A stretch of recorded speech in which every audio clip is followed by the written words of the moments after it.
Less than 30 seconds now in regulation. Could this take extra time? 16 seconds. Here's Dial. Send it up at the point, Jay Lalu. Call Midget now, but Matt, 6 seconds, 5, Dalfan coming out. He gets around him, 2 seconds. He's got to do it quick. Shoot the scores, 1 second left.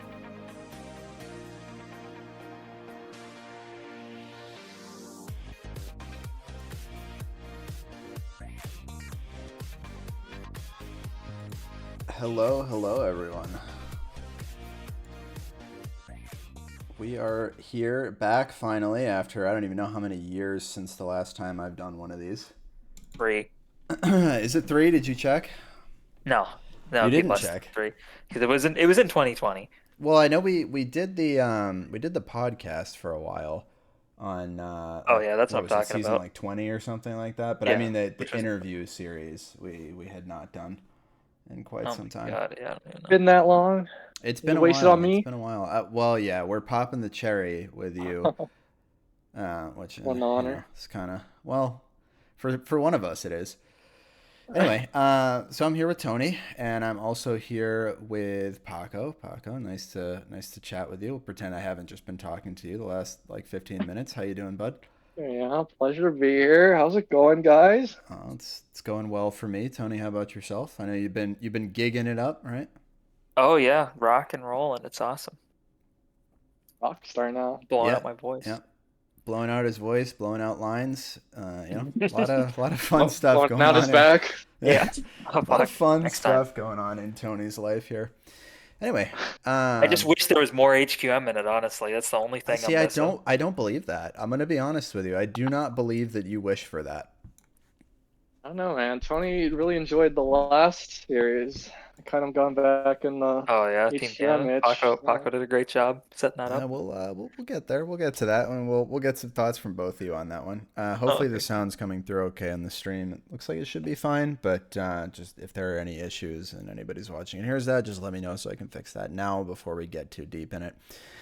But anyway, all right. So why don't we go ahead and get started? So Paco, I don't know if you I do know you took a look at some of these images, right? But if anybody's familiar with JFresh puts together some advanced analytic charts, usually on Twitter, and I think you can pay on Patreon to get access Yep. to generate your own.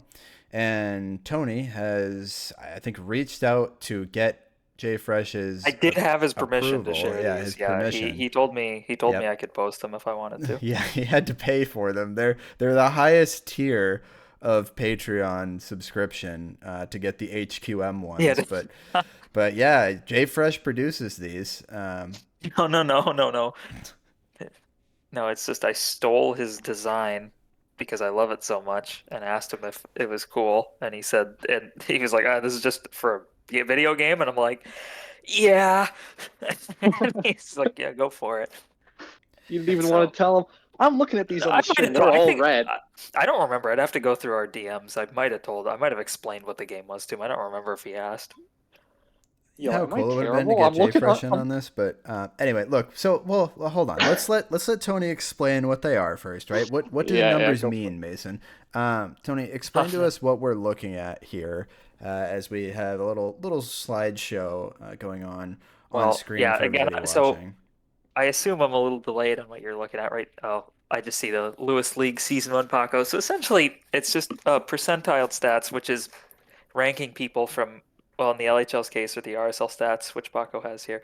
It compares just the stats that which are showing up on the screen: goals, assists, points per game, goal percentage, or shots, depending on the season, plus minus, your team shots for, your team shots against, and it's all percentiled, so ranking, is it the most, is it the least? And then they're all weighted at the end to give them an overall percentile at the top. And defensive scores based on defensive stats, offensive score based on offensive stats, scoring based on scoring. And also, as you can see in the LHL ones, there's calculated quality of teammates, and there's a defensive WAR, which is a team stat. That's the only stat I have that's my own, which is that'd be a bit to get into. I would probably waste the time to explain, but it's pretty simple. It's just your shots against and trying to predict how many or how much of the defense is attributed to each individual on a team based on their historic defensive success. So I'm sure just about everybody who is watching this or will watch this probably has seen some of your charts that you put up and put Oh yeah, together. But it's good to add some context just in case for all the millions of people, as Winters yeah, would say, a lot in of the new future people. that are going to watch this and take a look back at the beauty that was the HQM community. 100 years from now when the game is still thriving and still on 55F. So Yeah, anyway, thanks for the explanation there. One caveat I think to add to this as well is you'll see a lot of numbers here that are red. That typically indicates not so good numbers, but at the same time, if you have a lower number of games played in the season, like significantly lower than yeah. what a typical starter would be, that does hurt you a lot against your Actually, stats. but however, all the offside like the one that's up I see right now, the tournament I ran and the Lewis League offside seasons, those are all point per game compared to each other Okay. rather than a single season. So those Okay. ones are have little to do with the games played. So These are that's all cool though. Paco underachieving. These are super cool. I love these. Well, thank you. They took a very long time to perfect, and I still every now and then open it and try to tweak them. Would Yeah, have been I really love how you nice. actually. Tony could have made like a profit off of the GMs before every season by like making them pay to get the charts Oh for my people God, that they were you could interested in. see the GM success Yeah. based on who pays me the most, is like Yep. who is subscribed to the. No, I wouldn't do So that. like Wouldn't, KP pays you for the cards. He yeah. sees his as like Anybody, the if worst. It's like anybody never wants mind. them, yeah, anybody wants them, they have them. I have a public one I can just share the link with. With the way KP drafts, I don't think these would be enough to help him, but that's um, I Oh, agree poor with that. Kill. we'll cut that out of the recording. Anyway, It's live. look, Live. yeah, we're gonna cut it out anyway, right? The live editors, they can bleep that out. Play a Beatles song right now, and they'll Oh, there it it'll is. Yep, mute the VOD. Yeah. All yeah. right. So why don't we go ahead and get into some of the questions? So we're going to start pretty generic, and then we'll start working into more of the HQM side of things, your career, and then get to some more personal questions about you and looking back on things towards the end. So why don't we start out nice and simple? How long have you been playing video games for, and what first got you into gaming? Ooh, I've been playing for a while. I mean, as a kid, when I was really young, I remember we had a Nintendo 64. So I think we had Super Mario 64, but I was like so young that I didn't know how to play. I just remember seeing like the something like a ball and chain or something, and that's like the furthest I ever got. Now I know that's like the first floor in that game. So I never really got too far into that. But I think I don't know how old I was, maybe 4 or 5. But honestly, everything that got me into gaming was just from my older brother. He was pretty into like tech and computers and all that from like a young age. So like he would be the one who would like ask our parents for gaming consoles or computers. So pretty much every game I played as a kid was just games that my brother played, and I just kind of followed him. So yeah. Did your brother ever play HQM?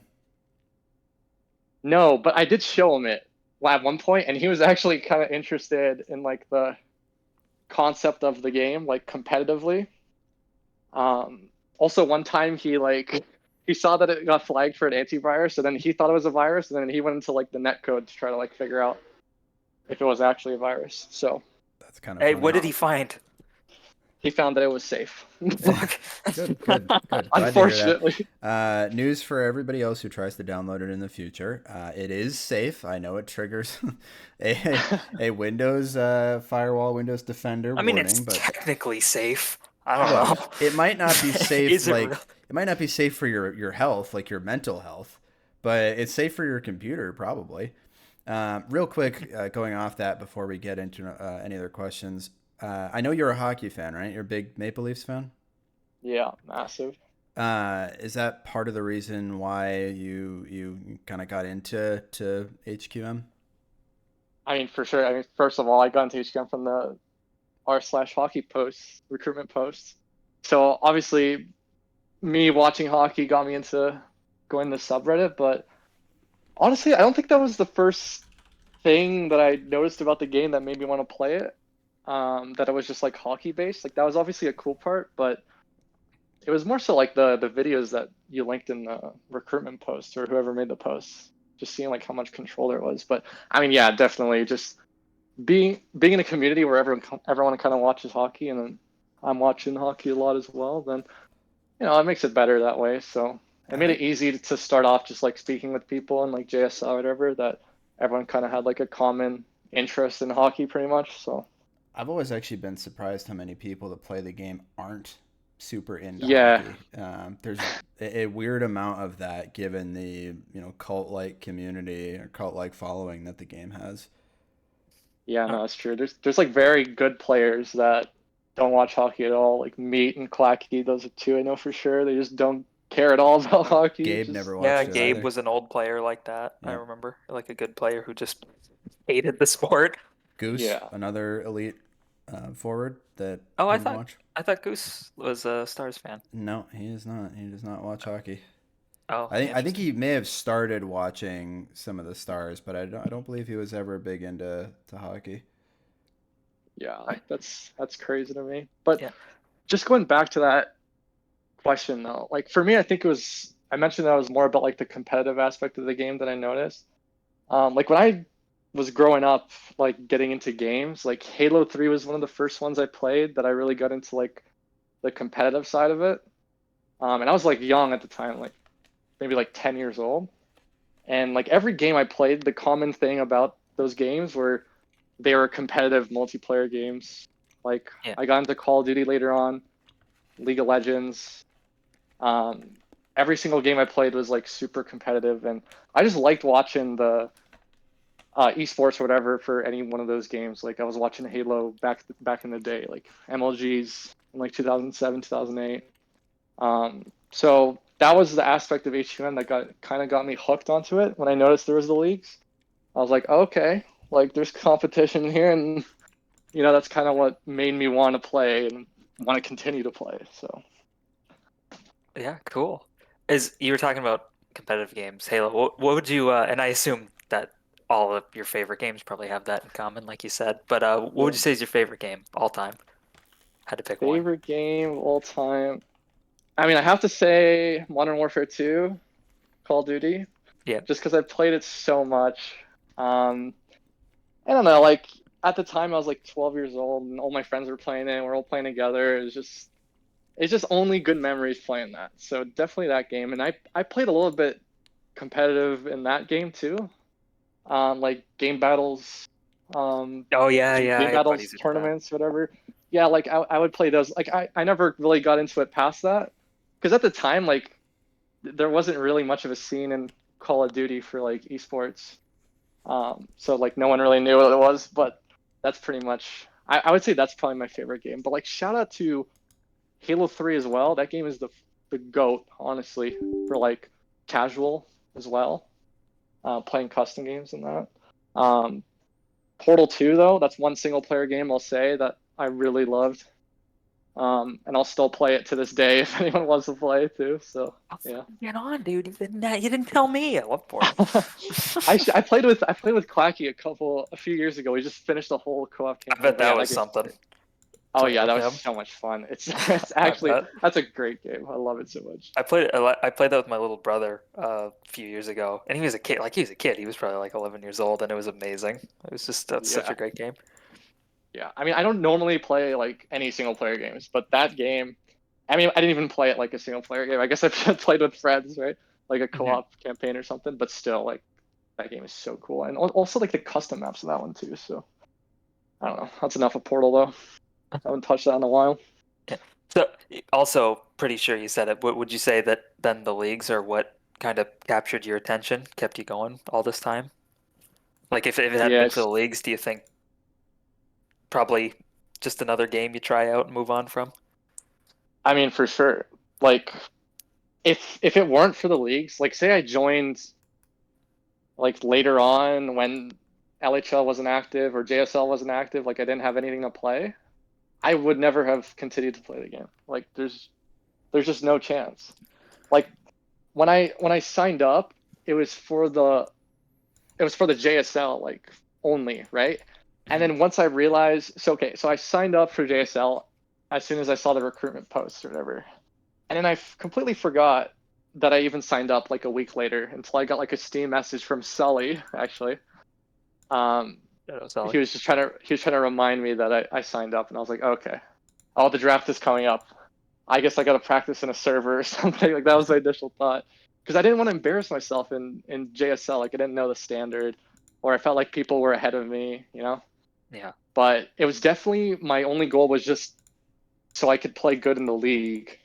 Um, so yeah, it's definitely the leagues. Like there's nothing else. I mean, also the game is just kind of cool, but the game itself is just not. It's not enough without the leagues. So Yeah. Yeah, but I know this is the Paco interview, but I'm just curious, Style, with you, because when you joined the game, was there a league going on? Like, was there anything to join? The HQML had So that was going just on? started right around the same time that the post was made to Our Hockey by Dalfan that I found. Yeah, the HQML had just gotten underway, and I can't remember if they were allowing new teams or not. But it was actually Taze had come up with the idea of putting together a like more competitive league than the HQML, and that was from the NHL leagues that he used to play called like The league the gaming or whatever. Yeah, VHL or so, I don't EG. Yeah. remember. Yeah, I don't remember the name of it, but he used to play in that for several years, where it's kind of similar. You play like one player, one character, whatever, one position on a team, and you go through like the season with the team, and you have regularly scheduled games that you play. So he wanted to do something pretty similar to that, like with a draft and everything like that, that you'd be, drafting new people every year. And I think he wanted it to be a little bit more franchise oriented than having, drafts of new players every single time. But obviously we didn't have enough people to do that. So long answer to your question, but the HQML was around, but it wasn't, it was the HQML. It was meant to be a little bit more for fun, not taken quite as seriously. So we had to kind of put something together to fill that void, and it completely took off. Yeah, I think it's kind of funny there. Paco joining when there's, 3 leagues going, there's a league for new guys. You're joining, and there isn't that, but everybody's sort of new. I remember when I found the game, just quickly, I wasn't aware there were leagues really for a while. Like it was just a game I dicked around on. Then I started wow, pubbing, figured out there were leagues, and didn't want anything to do with them. I was like, those guys are freaks. Like who would play? I just like this game. So I played pubs for like 4 or 5 months probably before I finally signed up. Yeah, wow, that is the crazy. only reason, well, I knew that there was an HQML because we got recruited from one subreddit straight to the other, and there were posts on there about like the HQML and whatnot, because we didn't have Discord back then. That wasn't even out yet in 2013. So it was, a lot of using the subreddit or like word of mouth stuff. So I had seen was it like the roster sheet or something that they had posted for the initial teams or something like that. So we were aware during that initial recruitment thread, it was kind of hard not to be, that there were leagues going on. Man, I cannot imagine. Like Tony, we're like complete opposites, honestly. Like Yeah. Well, I would also, not have once I played. figured out there were leagues, it was sort of like I think maybe I had a similar mentality to you where I didn't want to, and there wasn't a JSL. It wasn't like a new guy league. It was like these. I wasn't really aware of the difference LHL, RSL, whatever. I just knew there Yeah, were a league and then a lower league, and I just thought like, oh, I'm not good enough for that. And so I just like once I'd played long enough that I felt like I could kind of hang with a lot of the players. yeah, Which I think I could. I think I came in, I was pretty good in the RSL right away. But it's like, I waited a long time.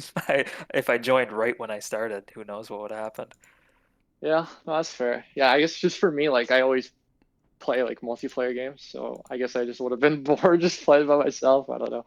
There's no like motivation to get better when I was playing by myself. Or if I didn't know the leagues existed, like there's just no Yeah. motivation to get better in that sense. Well, yeah, At I was least for always me, showing that's it to how my I just friends. play. I was always showing it off my friends. That was what I would do. And yeah, I Yeah. know you showed your brother. You ever try to like when you were first playing this, you ever try to get anybody in on it besides your brother, you said? No, I mean, I think when I Not was in really. the JSL or something, I would tell like a friend, that I'm going to be on a Twitch stream and that they can tune in and watch me. But that's like the That's most I funny. kind of got. So By the way, Juice says, "Hey Paco," and Austin says the leagues are like HQM career mode, which is I mean Yeah, he's got that right. It's the it's best game mode well in done, yeah, in HQM.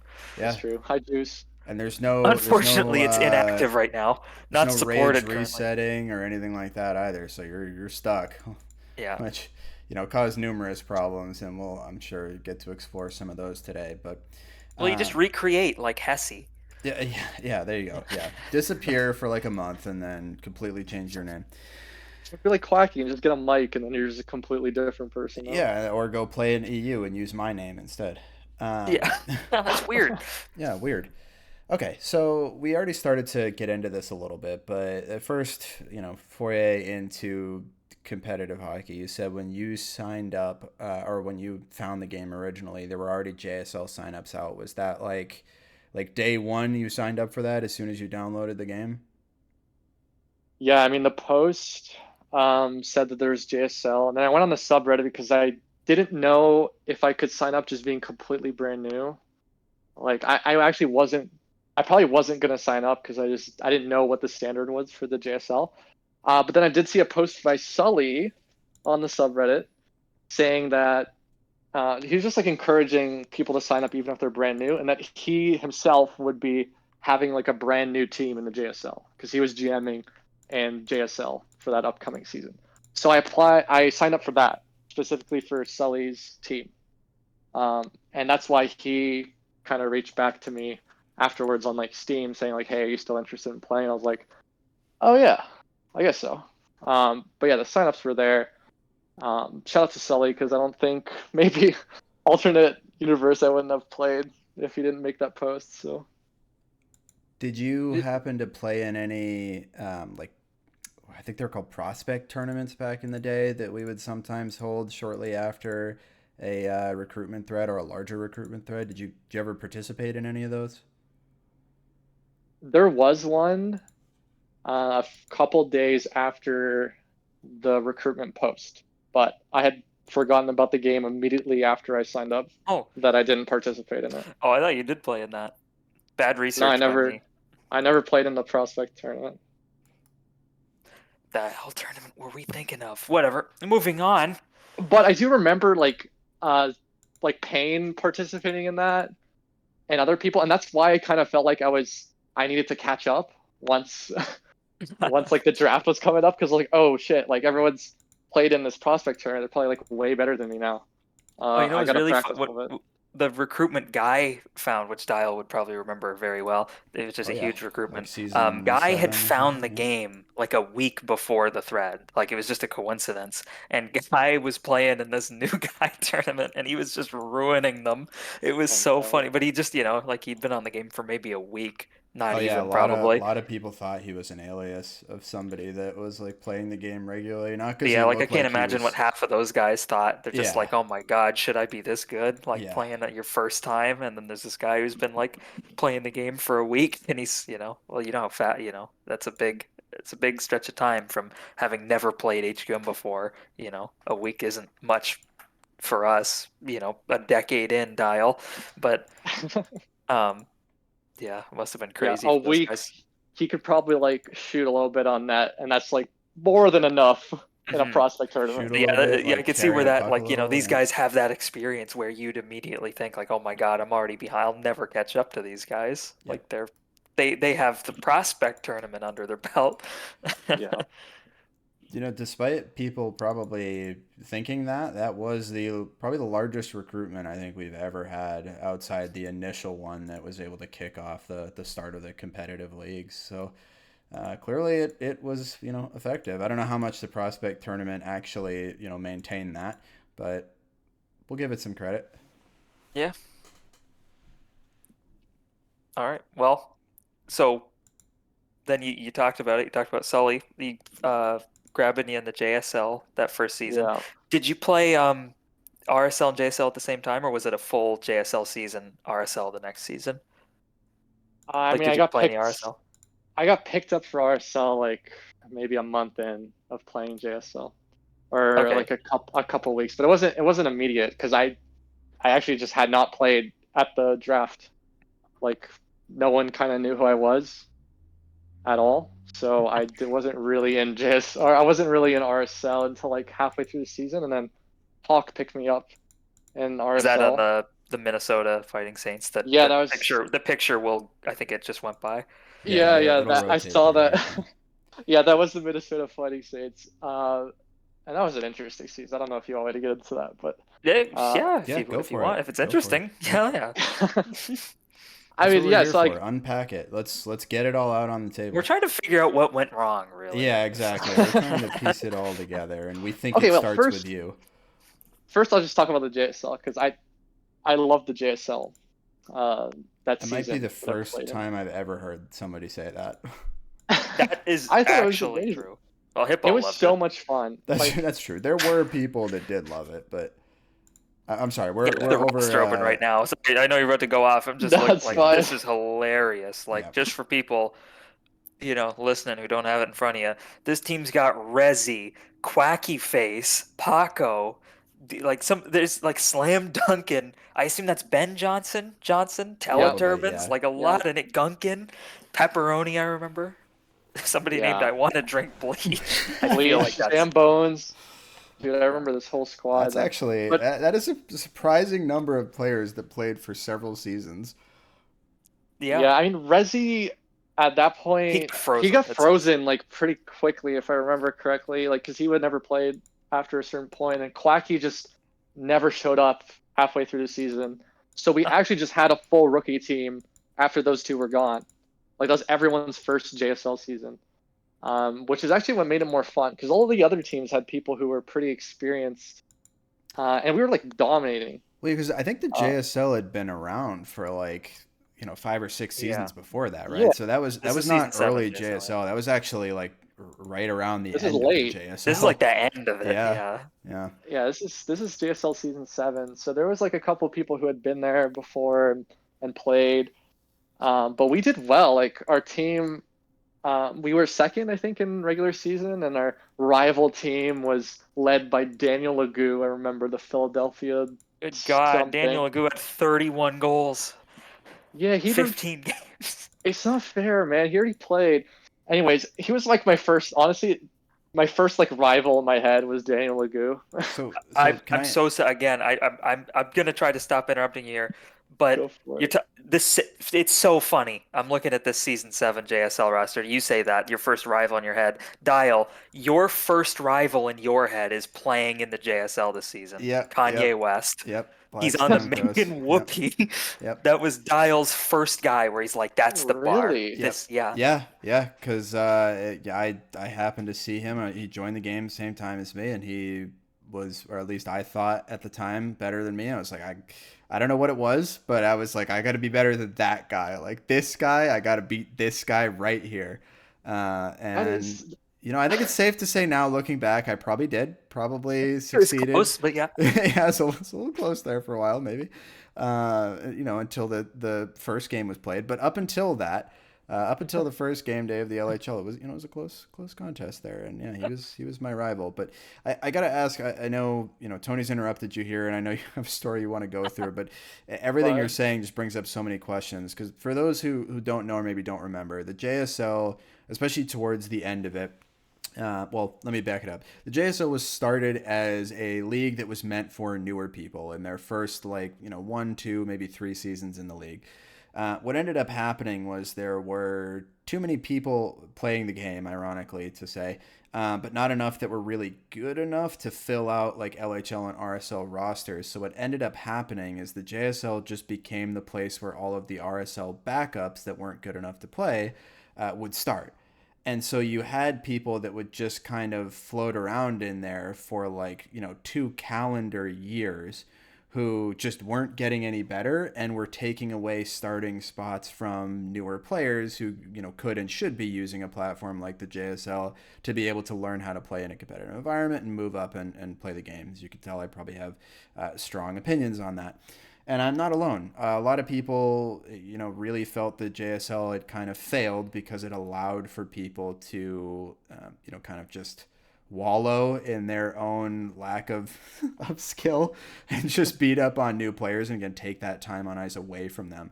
And you mentioned, the team led by Daniel Legou in first place. Like that was a team that had several people on it that had been in the JSL for a while. That's one of those teams that people would have looked at and said, this is one of the reasons why the JSL doesn't work like it should is this team right here. And you being on like an all rookie team, like you said, ended up coming in second in that season, in the regular season anyway.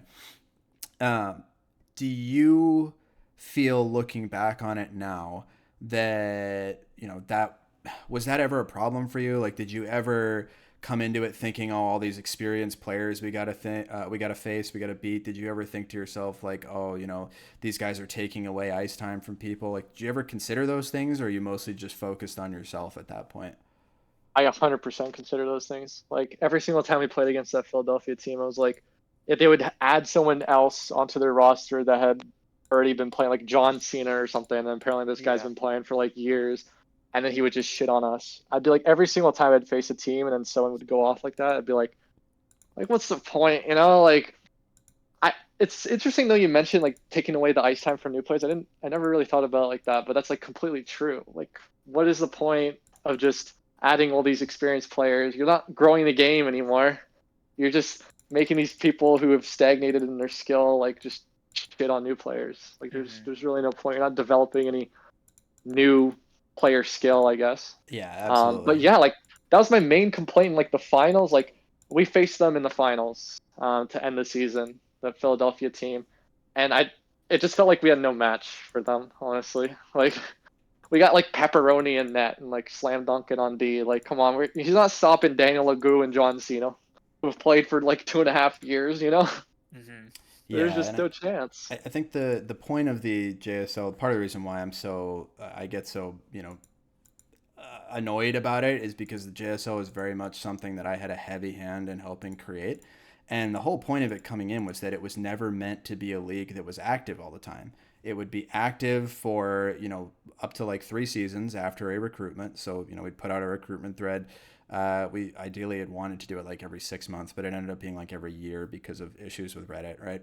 So we put out a recruitment thread, have like 2 or 3 seasons of JSL, and then those JSL players graduate, they move up to the RSL, and then we just stop the JSL for a little while until a new recruitment thread comes out and we have a new crop of younger players. But it just kept going because the people that, again, were those backups in the RSL wanted somewhere to actually be able to play, but didn't want to have to actually like try to get better to earn a spot in the RSL or prove that they deserve to be there. So it kind of festered for a while, and that was something that I took that personally, to use that reference. So, but yeah, and I think season 8 maybe was the last one. I think it maybe had like one more season after you ended up playing in it, but you ended up graduating from the JSL after 1 season, right?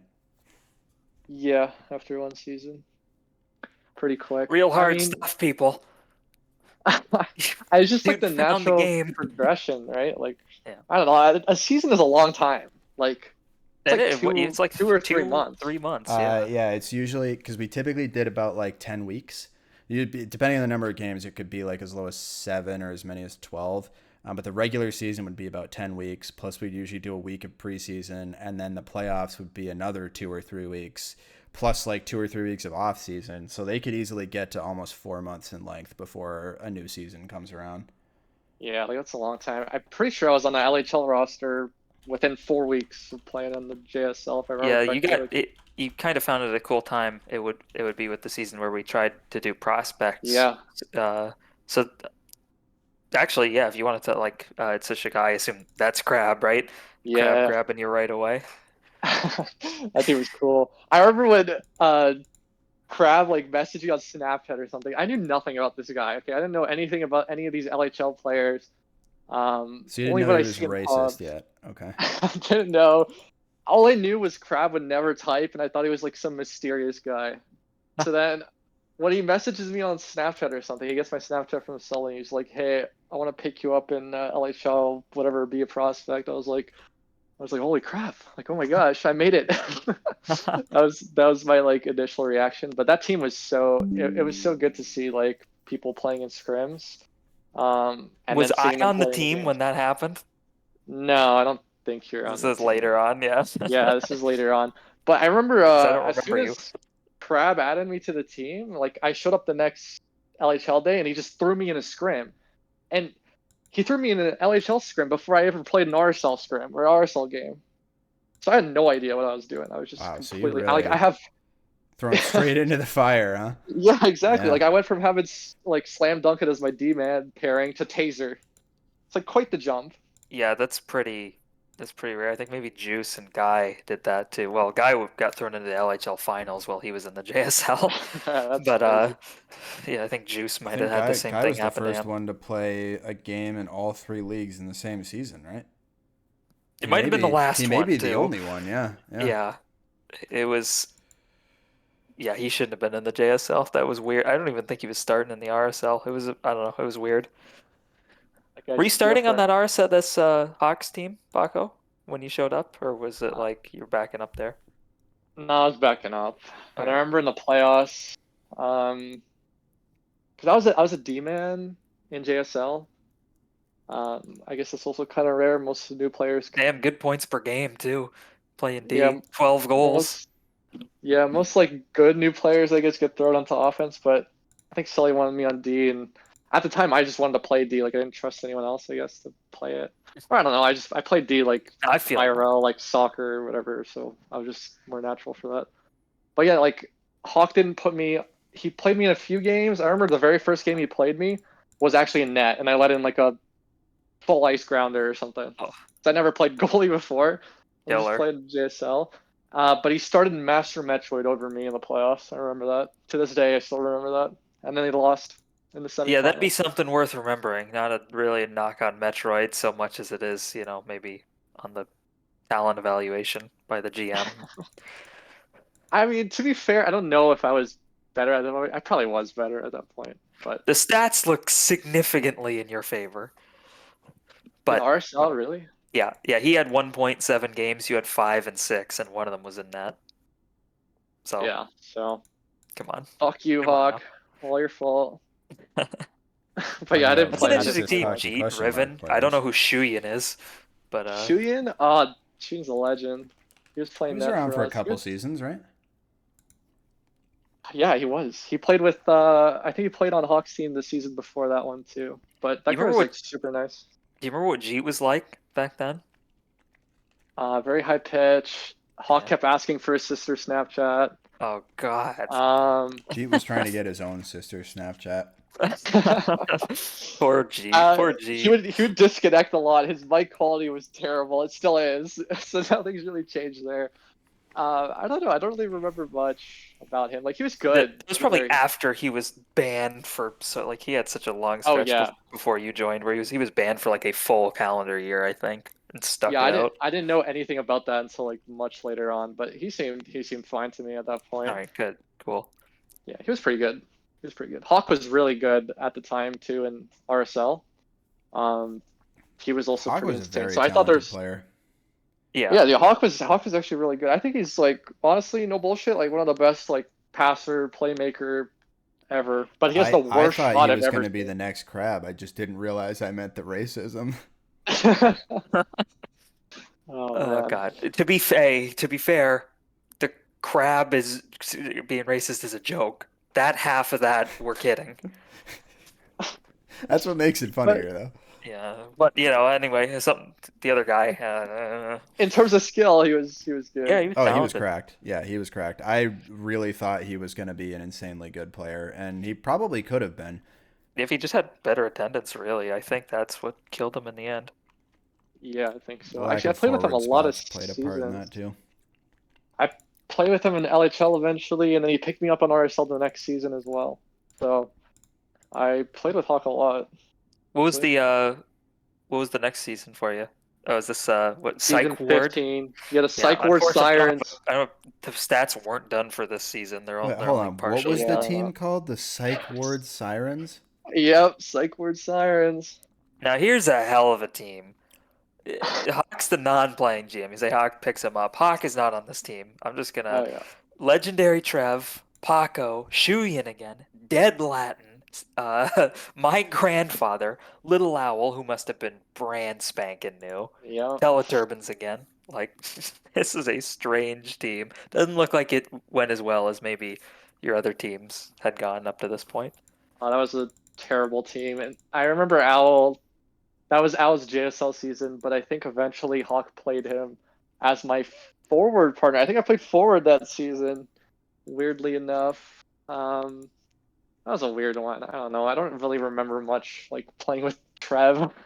Austin I don't says the know it. Psych Ward Sirens were a roller derby team. That's where they got Were their Wow. name. they? Yeah. I That's can what. believe it. Actually, this would be the same season though that you're on Hamilton again with Crab, who picks you up for Yeah. the second season in a row. Prospects are gone, it for the league, but as far as Crab is concerned, prospects are never off the table. He loved more than anything getting new players and getting them over and over again. Yep. And he did that with you there. Do you have any memories of being on that Hamilton team with Crab? Oh yeah. I mean, that was the season where I played my first LHL game, got my first LHL goals that season. I didn't really did I play much with Crab himself? I don't think so. I think mostly I played with Marchie, and then Crab would play forward on those days, like when someone was missing. Um, Maybe a couple times. I don't really know, but Yeah. honestly, every time I play with Crab, like I probably like annoying him. I'm just asking him questions. I'm like, how'd you see that? How'd you see that pass, Crab? Like, what are Yeah. you looking at on your map there? Like, I'm just kind of like trying to watch him and see how he Was it plays. Like, immediate to like it was for me? Like Crab was my like the first time I ever started, I got on Crab's team, and it was like, was it the same way for you, where you just see like immediately this guy gets it, like he just sees the game on a different level than everybody yeah, else, like you could just 100%. tell. Yeah. Yeah, it's season 15 too, like on Chicago when I was just a prospect, just watching him. I was like, holy shit! Like, how does this guy know like where to pass, like exact speed, for like perfectly going on someone's stick, like knowing exactly where someone's gonna turn. It's just like it was crazy to me, and I kind of just learned based off of watching how he played to like look at my map more so I could be like that. Mhm. Um, but yeah, I mean, Crab is just shout out to Crab for like picking up new players and grooming them. But like, Shout out to on, Crab for grooming. HQ's A lot of top three accusations groomer. going Crab's way today.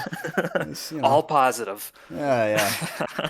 but like, if you just think about some of the people that he had under his wing, like from new, like Juice. Tony and Juice and me, it's just like that's Yeah, three equally good players there, I think. he was pretty successful with like trying to pick up new players, and yeah, that Hamilton team was fun, and probably that was the most toxic team I've ever been a part of. I mean, for Oh sure, yeah, 100%. it's I guess I wouldn't really think of it. Crab teams are pretty mellow in my experience, but that team's got Gabe and Yeah. Marchie and BG. Those Yeah. guys Oh, love okay, Gabe shitting on was not teammates. the toxic one. Gabe was completely fine. It was BG and Marchie just going at it every single Yeah, I could day. see that. That makes perfect sense. And these guys would just get like on Snapchat fights. Like the Snapchat was Did popping Marchie off at these threaten to two. quit on that team? Is Yeah, that he threatened to quit, and so this is how I played my Marchie? first playoff No, game. he would not threaten to quit. Not Marchie. I don't know what we'll get into happened, that? but like him and BG just like are just screaming at each other or whatever. And then Marchie's just like, I'm not playing, I'm not showing up. And he actually doesn't, and it's to like the playoffs. He doesn't show up. And he doesn't show up for games 5, 6, and 7 like that day for like the semifinals. So like yeah, Marchie Did was you just play? fucking Did you crazy. play in the Yeah, and playoffs that I season? I had to play for that. Oh I my actually got my God, first goal was in the playoffs for that that's season. sick. Yeah, I mean that was fun. I was shitting my pants the entire day when Crab told me I was playing. I was like, Yeah. holy fuck, I'm gonna. And I had to defend. Who do I have to defend? Self plug, who's like stick handling and millions miles a second. Just crazy. I got my first goal on Goose in that series. That's It cool. was a good time, and then we won both the But games I played in. were you So playing forward in the RSL and D in the LHL, or were you playing D in both? I was playing forward in that RSL season 15, Tough and then transition, or was it defense. fine for you? Because you've always been two-way player, at least in my mind. So was it Um, like simple enough, or it were was you it was was it? different. Yeah. It was different. Like the positioning. like, because it's really easy to position yourself as a D-man. You just have to like, oh, just stay behind their forward, you know? Like, it's pretty basic, just like thinking of it like that. But forward, you kind of have to like know where to go. So I was a bit clueless for a while, but I think I got the hang of it. I don't know. I don't think I was that good in that season on forward, but I think we made the playoffs, which is good enough. So I'll leave it at that.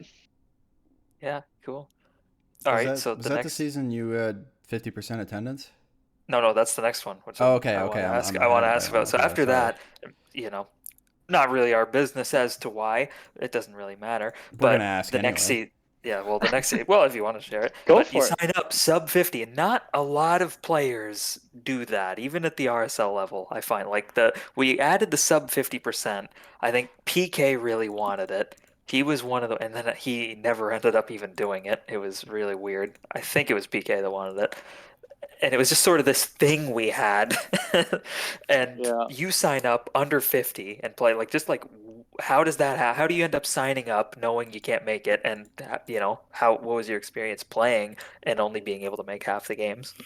Wait. First of all, I use that a lot of times, the under 50% in the seasons You I've did? played. Yeah, I've used it a lot, which or like in the Lewis League, like later on Oh and yeah, stuff like that. whatever. Yeah, Yeah, but you'll use it now. I'm talking about back in the day when we back added then, it, yeah. because So like at when the I time, started I that wasn't a was thing. yeah. I think at the time I was in university, and school's like far away for me. It was like an hour and a half one way. Jesus, dude. Um, and Why didn't you move RSL was closer? on. Well, Sorry, because go that ahead. costs Go ahead. money. It costs money to move closer, Yeah, you that's know. So fair. I That's just, fair. I mean, everyone here in the Toronto area kind of just takes transit everywhere. I don't know. Anyways, yeah, I was kind of like just focused on school, like, um, just wanted to do well in school. And Mondays and Wednesdays was RSL, so I just couldn't commit to like coming home early because I would stay at school till like 9 p.m. and like come home at like 10:30 or something. So I was like, okay, I could do it one day, which is probably the Wednesday where I didn't have any lectures, and then the Monday I would just say good luck to the rest of the team. So, but yeah, I had to do that a lot for um, during my early career, I guess, because of school, because I had to commute. So I couldn't really commit to like playing LHL.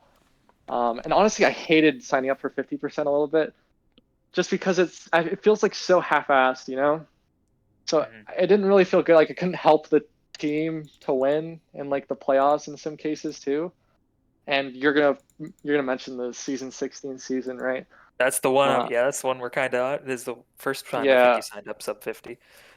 yeah. But It the ended up biting us in the ass that I was sub 50 in the end. But anyways, do you well, want me to get into that? if you want to, I mean that it's.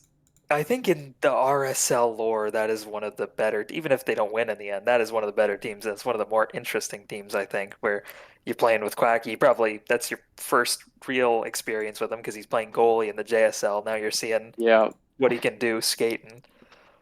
yeah. No, And you have Cap, who's like probably in your mind a legend of the game. This is an LHLer down on Oh my yeah, team right Cap. now. Oh, that team was crazy. Wait, we had Doc, Payne, Doc, Cap, Gouch, yeah. Quacky, Gouch. Oh my gosh. Okay, Sam yeah, I Bones. remember. Yeah, what I remember for that season was Crab was also GM in that RSL season, and Crab and BG both signed up for GMing. And I'm like planning the draft with Crab, as I always do, because he's gonna pick me, right? Yeah. That's how he always planned it. And then in like the fourth round came, he's like, "Nah, you'll drop another round because you're sub 50," and he just didn't pick me. Um, He does that. Another thing you probably learned about Crab, maybe that was your first experience, is he is a bit of a rat. yeah, He's He's ruthless. ruthless. He's ruthless. yeah. So that was fun. And then BG just picks me like the pick after. So from that moment on, it was like rivalry BG versus Crab in the RSL, like both of our teams. And we were the top two teams the entire season. Like that was actually a really cool season because like the whole finals, like everyone expected it to just be our teams facing off against each other, and then it was in the end. So it was a oh man, it was a tragic series. We were up 3-1 and we ended up throwing it, lost 4-3. But because I was 50%, I could only play like I think I played 3 or 4 games in the finals. and I think we went 3-1 in the games I played, and the one was the Game 7 loss, Tragic. which is we lost in overtime as well. I'm pretty sure, but Yeah. man, I mean, Quacky was insane that season. Even though he didn't speak, he would just talk in soundboards. It Yeah, was so he's got the funny. Minecraft lava block next to his name. Yeah, I would be like, I would have the puck in my own zone or something, and then Quacky would like put a soundboard on saying like "pass to me" or something. That was Yeah, peak sorry. Quacky. Yeah, or you'd fuck up, you put "yep, sorry." Yeah, Man. me and Dial heard a lot of that. Oh, Yeah, sorry. I love Quacky. It's the same season. This is the same Yep, I Anaheim, know. exact Yeah, same yeah. season. I That's love so funny. Quacky. I love Doug, but they were both funnier when they only used their soundboards to Soundboards. speak. No way, Quacky has he's ascended to a new level. That's It's true. I mean, different. He's they're way both different they're now. both hilarious, but the soundboard like start for both of them was just incredible. It was just so funny. Quacky Yeah, was a mutant. I loved it. I mean, he was so good in ours. He did not belong there, obviously. He was so good in the LHL that same season. That was Yeah, like, if he just had a mic, that dude is a top, 10 pick in the LHL. yeah. That's why it makes it even sadder that we lost. I think we also lost to Hawk and Jeetler, Yep. which was the team I played with originally in the Oh RSL. yeah, your first. Yeah. Wow, that's funny. I think they had Bert in that. Something weird happened Bert, that season Andrew where like Gaze, I think like some Keller. team had Bert originally, and then they just traded them for nothing to Crab's team, and it was a little sus. And Bert was like by far the best goalie. I don't know. There was some shenanigans going on by Crab there, as always. But yeah, we just lost, and then I never got my RSL chip. Oh damn, yeah. Well, you probably didn't in JSL either, but No, only I one didn't in my season. JSL. Yeah. One stab at that. That's funny. You get an LHL Cup in the middle of sort of your RSL career, one season after your JSL. It's just interesting. It's funny how that works out.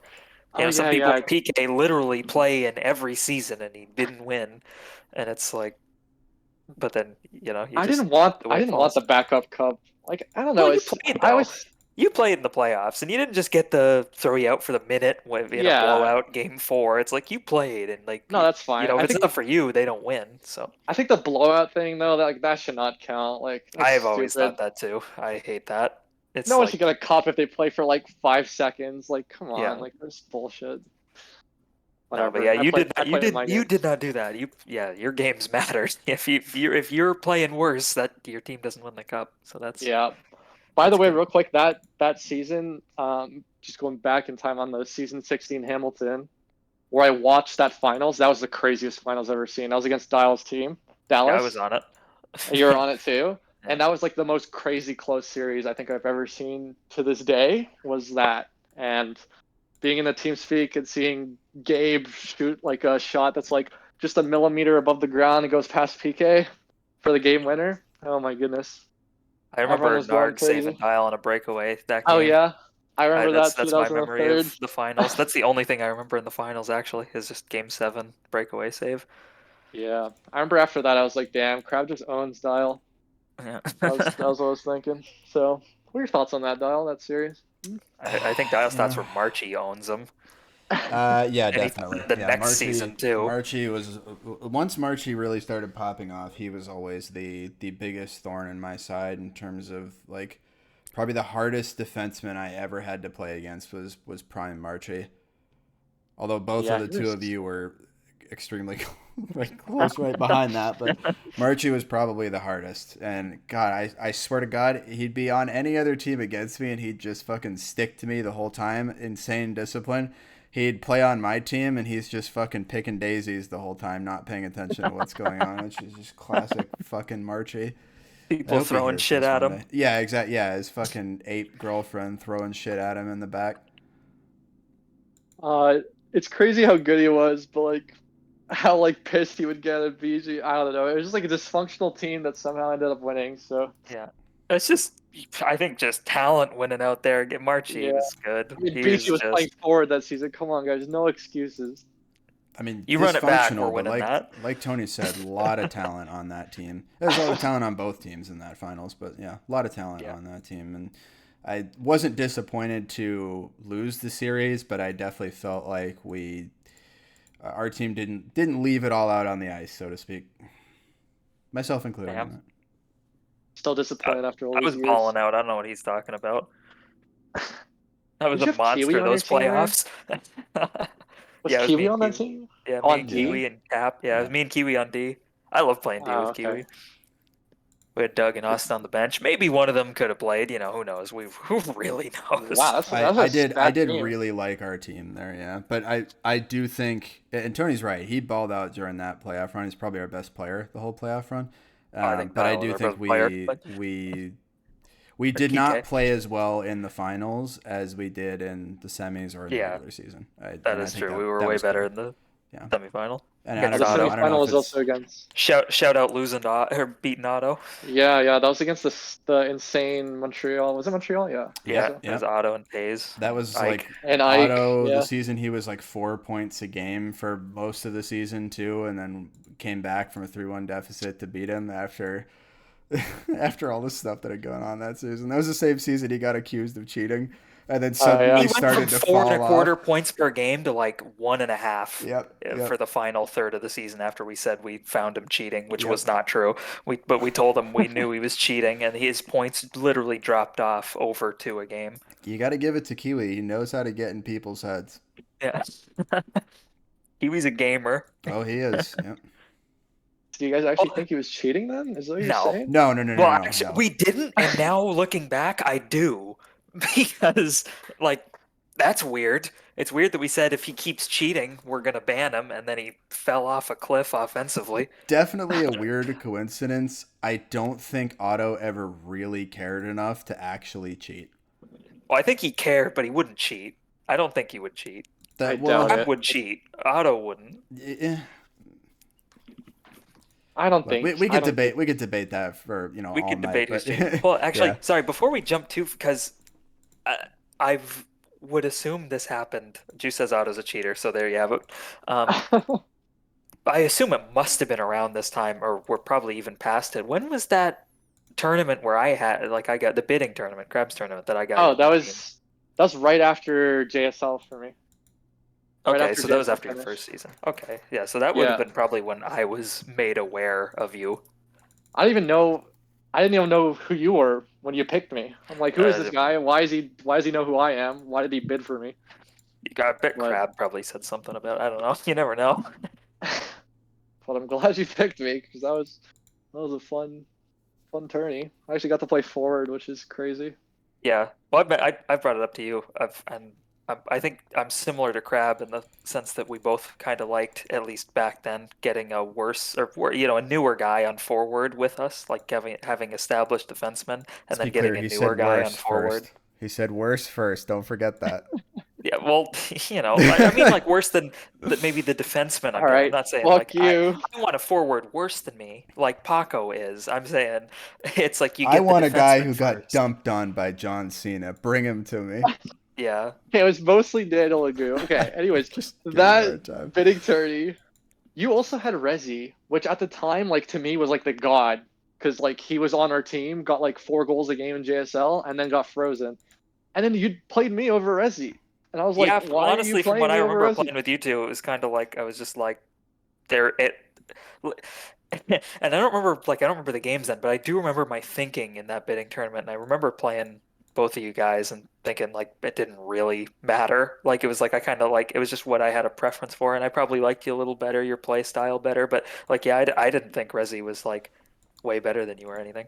Like for sure I didn't, or I would have played him. I would have been selfish. There wouldn't have been like, well, Paco's newer, I'm going to play him. It was for sure it just came down to like these guys are close, and I prefer Paco. Yeah, that's wild. Because at the time, I thought myself that he was way better than me, but I'll take it. Suck it, Rezi. No, I'm just kidding. Yeah. That's my Rue teammate forever. Anyways, where do we leave off? I feel like we've Where were we jumped back jumping? and Where, forth. yeah, where were we? We were talking about your RSL season sub 50. Well, okay. The season 16. Yeah. Well, I guess we talked about that. Yeah. I guess next would be you didn't play the next season, right? No, Yeah, I you didn't. took season 18 of the LHL / 17 of the RSL. You took that off entirely, right? I assume that was Yeah. school related. Yeah, same reason. Like, Yeah. just, I mean, I don't know. Like for me, like I just was prioritizing school, so Yeah. that's just all it went down to. Like I really did want to play, and I always was trying to like involve myself at least, like maybe playing pubs or something, or just So you were still playing the watching game during that time? Yeah, Like but you were still like on HQM? I was still on, but I don't think I played pub stars that much at the time because honestly, I think I was like a little nervous to play because I thought I was like not good enough to play in that. And now I know after all these years He was that was not the staying. case. He That was is staying so funny. involved. Tony, he was That's making so sure he funny, and was staying I just involved wish by so many more people thought like Paco did. it would be beneficial. But we say that, and at the same time, Paco was making sure he stayed involved by occasionally aliasing for crab teams. But that's just a little footnote there. No, that was way later. That was I was way way later. after. Yeah, but still. It was worth Actually, I'll explain that when we get there. Okay, all right, All right, yeah. Very I'm fighting interesting. back on that one. All right. Well then, so you're at school, take some time off, and then you come back, and you don't come back into the RSL. You come back as an LHL starter in season 19, which little did you know, I'm sure at the time, was going to be the last season for a while. Yeah. What was kind of your thinking going into season 19, and like just kind of your experience playing it? Because that's a really interesting team you have there. I love that Oh my roster gosh. makeup. Even at the time, I thought that team was so sick. That team was so cool. So I think I knew Ike at the time. Like I think we were playing games together maybe for like a little bit. Um, and then maybe that's why he also wanted to pick me up. I think Crab was also planning on taking me, but I think Ike took me earlier than he thought. So I kind of knew that I was going to play in LHL there. And then when I saw that I was going to be on a team with Juice and Ike and Hawk, I was like, holy shit! Like these are all like new guys, kind of like uh, Like in the comparison to the new Yeah, rest yeah. of wave of talent, right? yeah, Yeah. It's the a new new like wave team. generation. Yeah. Yeah, and I was like, this is so sick. Like I get to like play with these guys who are all like insanely nuts. Um, and I thought they were all better than me, and I was like, holy fuck, these guys are insane. So I was like, okay, I'll play D. I'll be like a little passive D man, defensive D man. But going into that season, I was like, yeah, this is gonna be so much fun. Um, honestly, I just I wasn't that good because I had that mindset of playing like defensive way too much. Like I had Ike and Juice on my team, so my mindset was like, oh, I don't need to help out offensively. I Yeah. could just let them do whatever. I used to have that But exact same, yeah, in the LHL. I was the exact same way where it's like, well, these guys, got to get out of Otto's way. I would never dream of jumping up in the play, That's dial up there. That's Dial up there. You're playing with Dial. It's like I can't take the offense. I feel that yeah, entirely. exactly. And I don't know, I just didn't have that much confidence like playing the puck back in my own zone. I was really never good at like breaking out the puck as a D man in the LHL. It's hard to do. So I just didn't have much confidence in like someone would like come at me. But that season was also stacked. I think that's like the most talented season in my opinion from what I've played in terms of like people talent. Like everyone's just like insanely good. Like all the teams, if you look at them, are all insane. Like you had Meat playing, Juice playing, Guy playing, Auto. Like everyone was playing at the same I time. think, Quacky was playing, yeah, Dial was that's the playing. Like worst like goalie season save percentage wise, and I really think it's not at least entirely on the goalies. That is a crazy lineup of offensive talent. yeah, If I can interject for a second with a side question here for you, and this kind of gets into another topic, but the topic of expansion came up a lot, constantly throughout the course of HQM history. It happened in the RSL, which did expand. It happened in the LHL, which never did. You mentioned that you think this was probably the peak of talent for the competitive leagues. Do you think that the league should have expanded going into that season? I have to take a look at like the D-men. I think it might have just been like It would have been tight forward on heavy. D-men and goalies, And for sure. Yeah, goalies would have so been tough. I don't think so. I think we just had like a really good turnout for forwards that everyone just signed up at the same time. Yeah. So And So I don't it's just that think. you miss some. It's still missing some staples like Leafs and DMB don't play. They played the season before and it was really bad. I think a big problem going into 19 was 18 was a sort of lackluster signups and scoring was way down. It was sort of, I think, a bad season in general. Like it's the jump from 18 to 19. I think is wild. Yeah, yeah, for So as sure. Yeah, a no And PK in that. He didn't sign up for goalie. as a oh follow yeah, up he didn't. there, are you one of the people who believed, and I'm mostly interested in this too because you weren't around for the other, 17 seasons of the LHL before that, right? So as somebody who wasn't around the whole time, were you someone who was a fan of the idea of expanding the LHL further, or is that not something you ever really considered? No, I mean, if you think about the times that I played, it was when signups were pretty lackluster, so I never thought about that, honestly. I was just hoping we'd have enough for the team. Yeah, Like, come on, I was getting Even messages from like Tony every time, like, yo, they're yeah. gonna sign up, yo, they're gonna sign up. Like, I knew that there's no way we could have an expansion because like we just didn't have enough people. So A lot of people, like more veteran players that were around for the earlier days, blame a lot of the league dying on the fact that there was no expansion at the top level to allow more people into the LHL. So that's why I wanted to get your perspective on it, as someone who wasn't around that whole time and didn't have yeah, their opinion colored the same way. no, I mean that's also interesting. Like, it's hard to say like what makes people like develop into like LHL players. Um, like I guess for myself, like I had a pretty constant like increase in skill. But like, are you really gonna get much value of like expanding LHL and then like a lifelong RSLer is now suddenly in LHL? Like, are they really gonna get that much better? I don't know. Yeah. I don't really think so, to be honest. I think a Especially lot of the pushing was from people who lost spots. They used Oh, to for be sure. Yeah. LHLers and then they were jumped by newer players and lost their spot. And those were the kind of guys who thought it should expand to kind of like rather than them earn a spot back and play the game a little more. It was more like they want the spot back and not to have to work at all for it. Which I don't know. Maybe that's a fair line of thinking. Like people approach the game differently.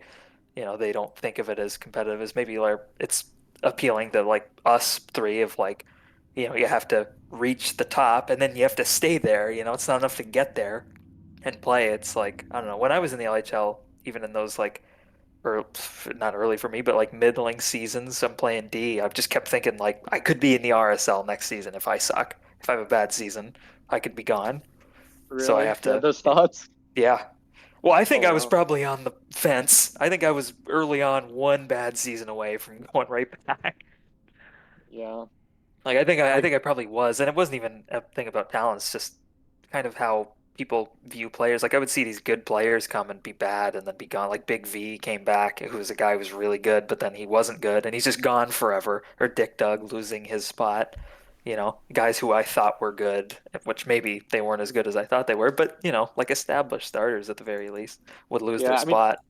I'd argue that's like a good part about the game, though. If you like lose your spot and you gotta like fight your way back into the LHL, like I kind of like that. I don't think it's a good argument to say, No, me oh, neither. we But gotta I like that's expand just to like, yeah.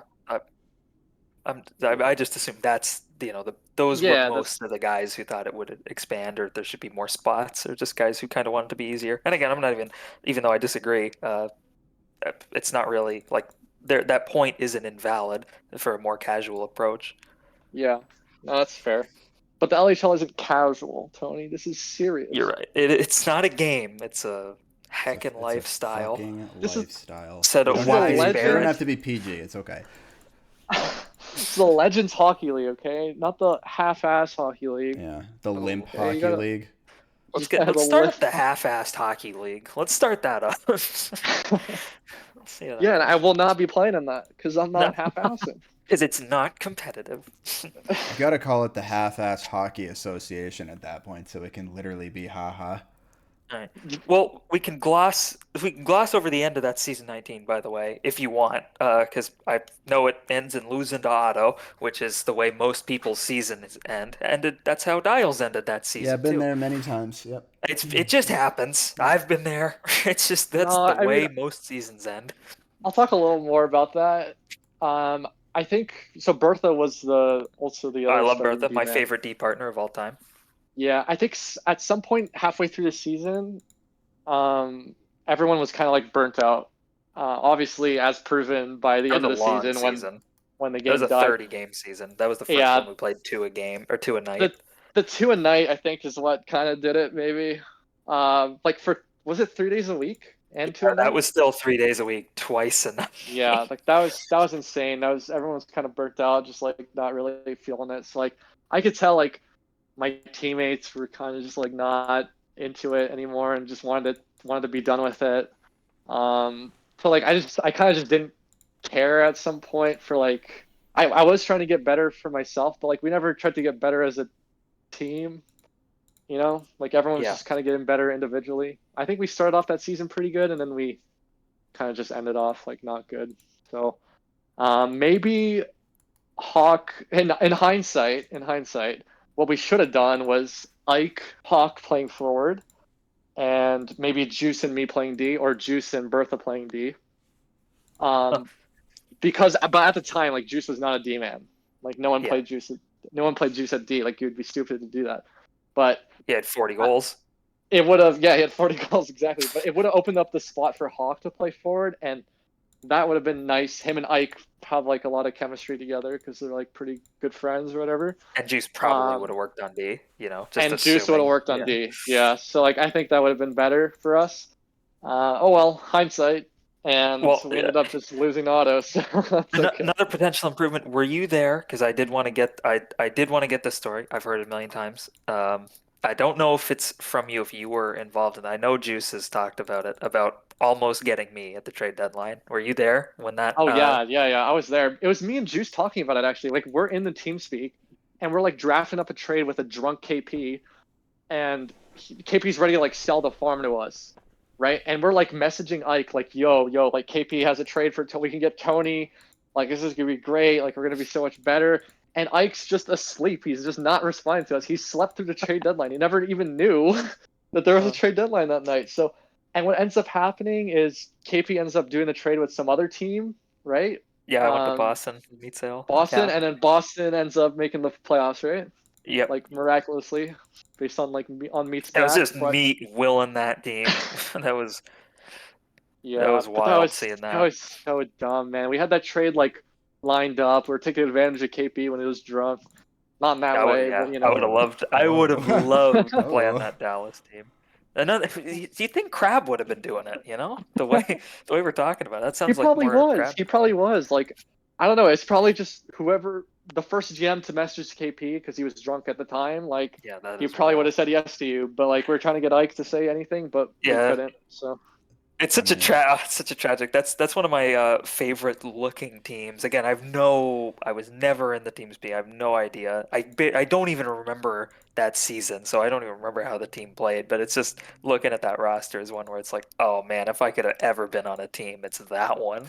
Yeah, like, that is such I will say cool, though, talented team. that team we passed so much. It was such a cool like passing team and playmaking and. Maybe a little too much at some points, but it was so much fun to play with all those people again for the same reasons because it kind of felt like we were all getting better together like over the last months, just because we all played pubs together.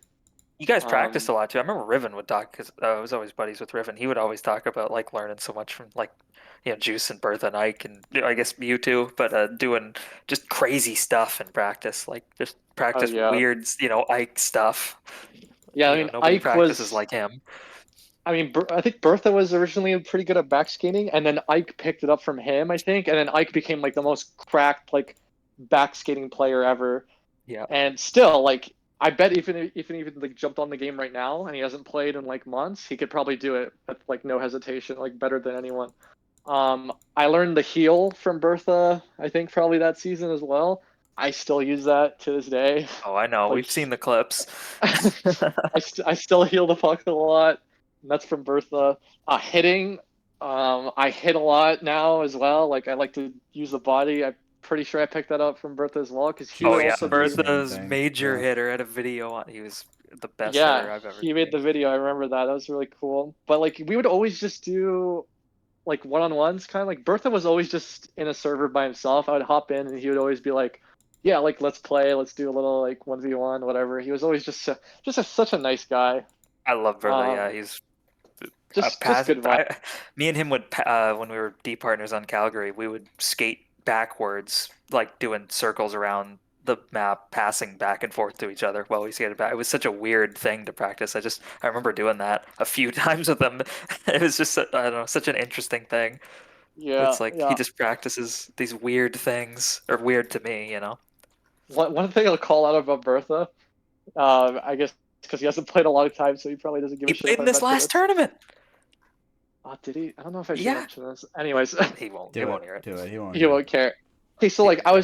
I was trying to see like why he was so good at hitting, Oh, I and it know what looked you're like gonna say. he was like he would like flick his head like super quick. So I like ask him about that. He's like, yeah, I have a macro for flicking up my head like super quickly. And I was like, wait, what? Like this guy's a macro for this? Look Like up that's turn macro. the look up turn macro. Like he would look up instantly. So it would be like literally he'd press a button and then he could just look up turn like super quick. I don't know. Maybe I shouldn't have mentioned that. Maybe that could be problematic now, but whatever. Well, it doesn't Whatever. I'm sure matter Anyways, the anymore. important thing is he didn't get it until Yeah. after Calgary. yeah. I Actually, mean, I again, don't you know telling me when. that I think a few months ago probably was the first time I'd ever heard of that. I never noticed that even. That's so funny Yeah, that you saw because it. I would watch him and you would see him like flick his head like all the way back, and I'd be like, "There's no way he's actually just moving his mouse that quick up." I don't know. But anyways, he was super fun to just be around in the team speak. He was just super chill. Like Yeah, he we'd was just a lose, he'd be really like, nice guy. anyways, I'll see you guys next game. Like whatever. Like it's all right, guys. We played well. And then when our season ended, he's like, oh, that was a fun season. See you guys.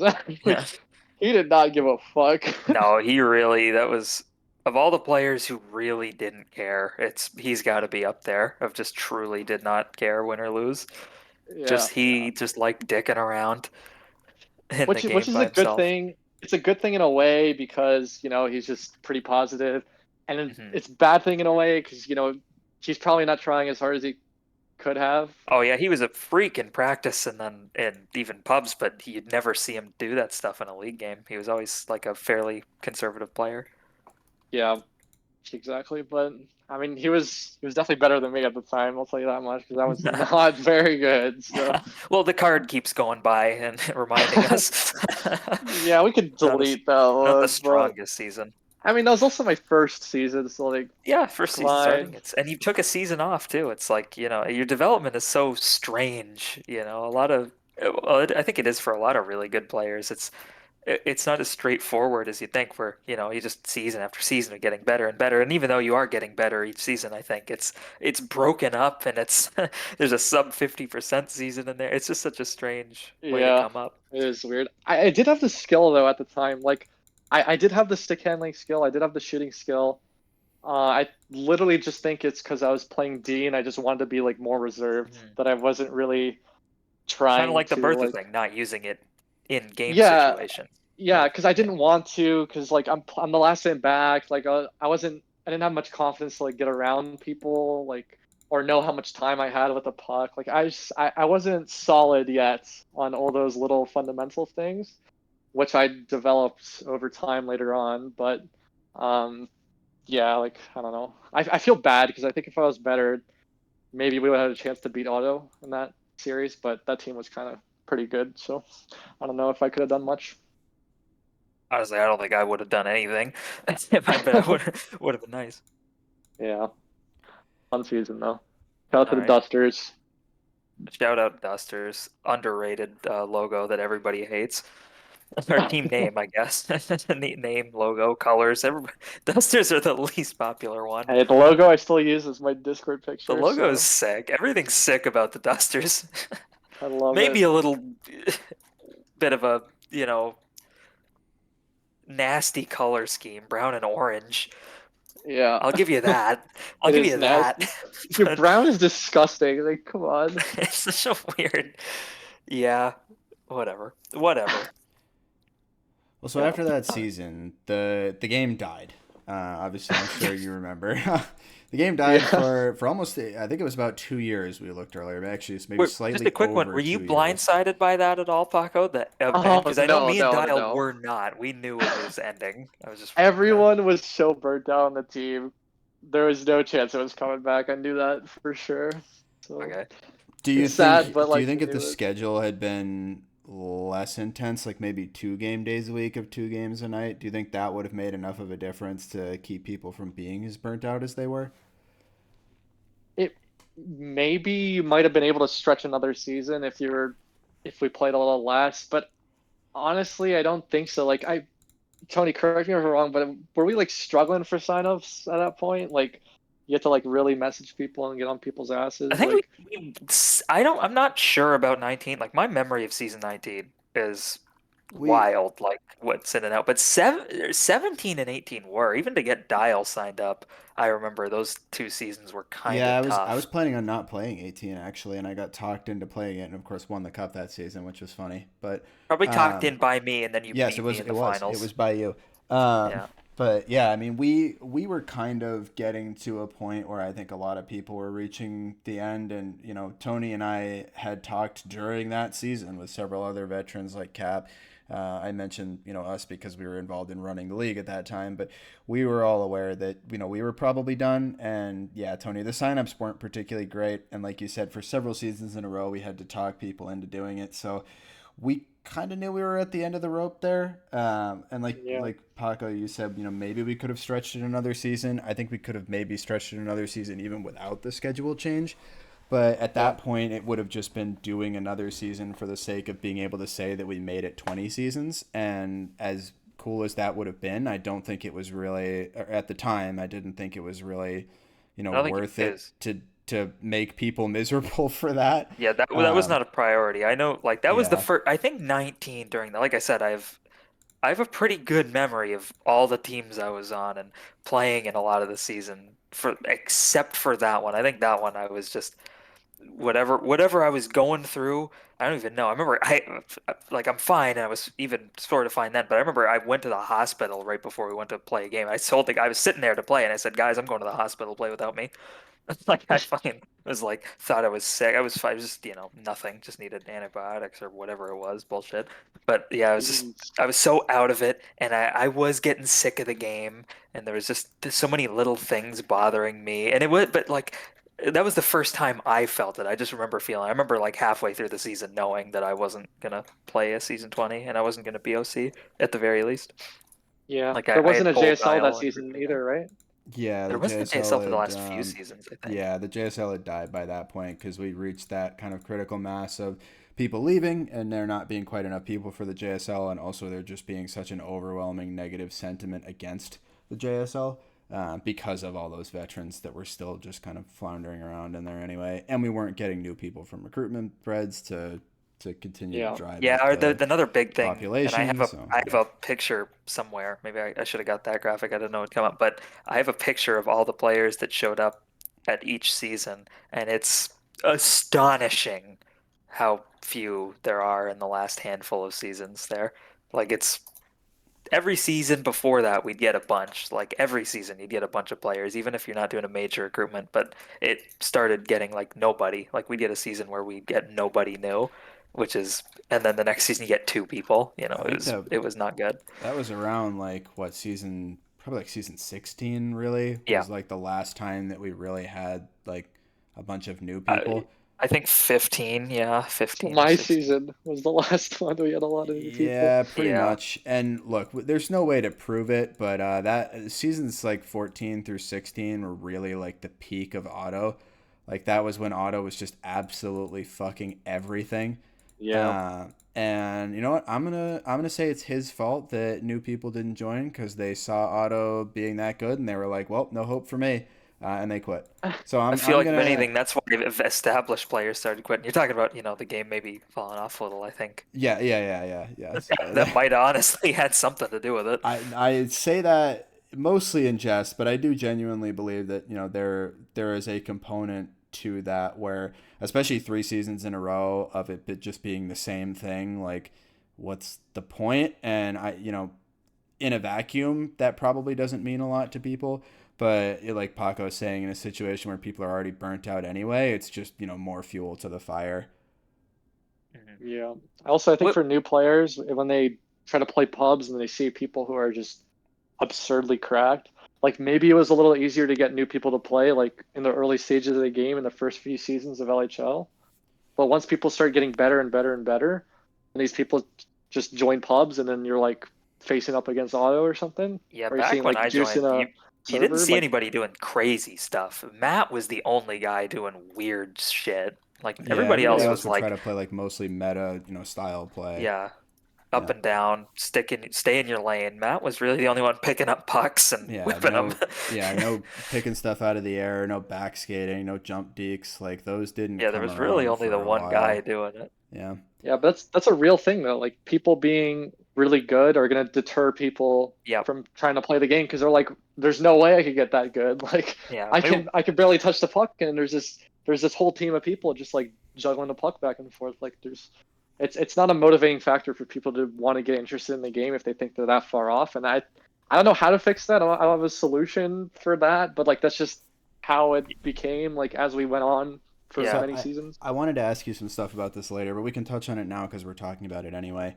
It's I think pretty well generally accepted by most of the community that the difficulty curve, the learning curve of the game, is a huge part of the reason why we struggled to keep people playing.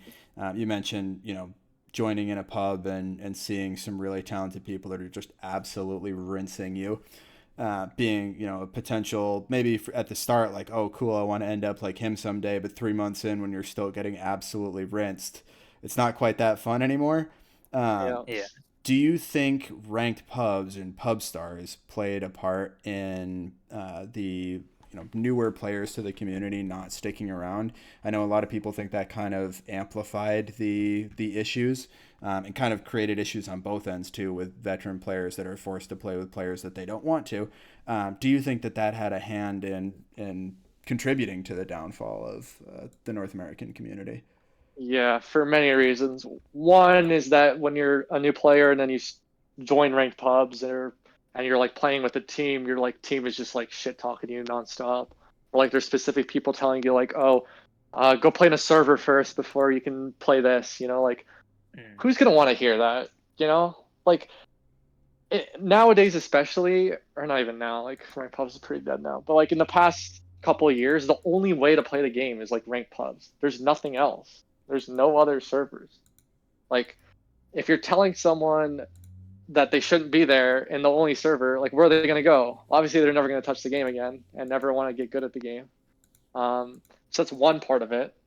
Two is just like the gatekeeping aspect of ranked pubs, where you have to like kind of like you have to message paying to get an account, something like that. Like that's Yep. not really a good way to get people to play because like yeah, sure, this new guy's gonna message Payne and then maybe he'll get back to him like tomorrow and then make an account, or maybe he'll tell him like, nah, you have to like practice a little bit in this server. Like the person who's the new player is just gonna be like, what's the point? Like, why would I keep playing them? Like, I just want to play a game with people. Like that's it. That's people's mindset when they pick up a game is they just want to play. And if you're gatekeeping that aspect of them playing, then they have no motivation to play, right? Like it's as simple as that. So that's what I think about like the last few years of why we never got any new players.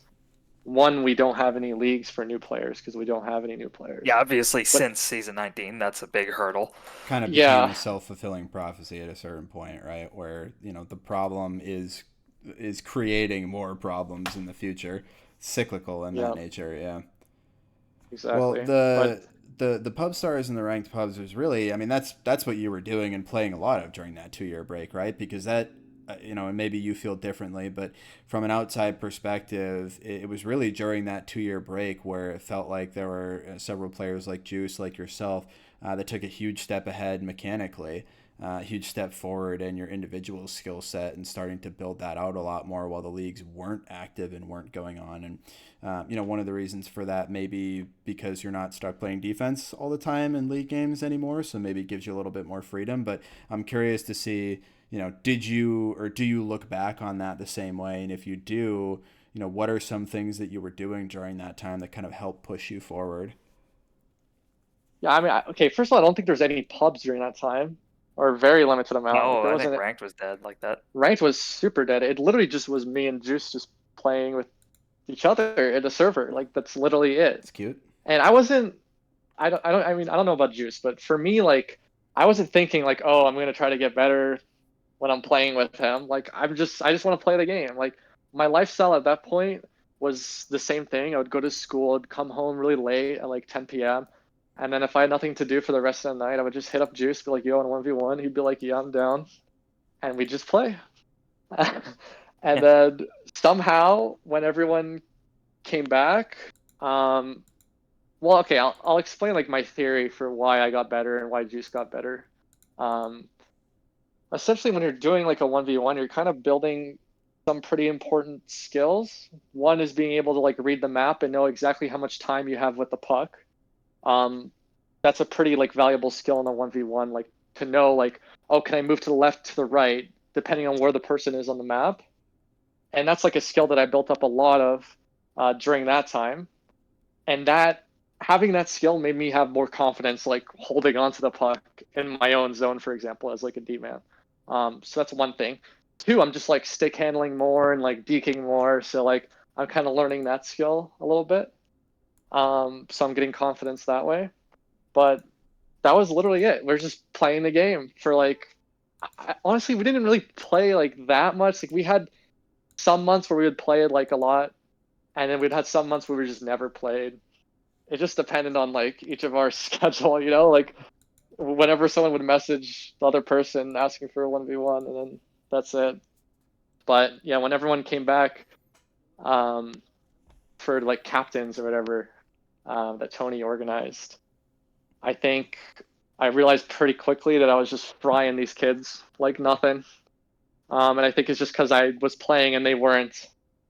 So, but then when everyone kind of went up to speed a little bit, I was still doing pretty well against people.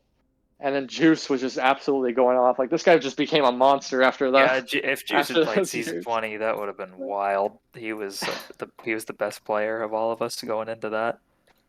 Yeah, he was really good. But I don't know, it just made both of us better, and I think it's some of those little skills that you kind of develop in a 1v1. But we would go fucking hard.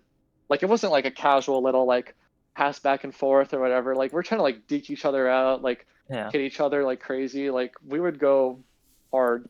I've seen you guys do, maybe it's probably months ago now, but I watched you two 1v1 not that long ago, with this year for sure, like 2023, and it was like some of the funniest stuff I've ever seen. Like you guys throwing huge hits and going for like just really trying to embarrass the other guy with the deke. Not enough to just get around him, but like really rub it in his face that you got him. Yeah.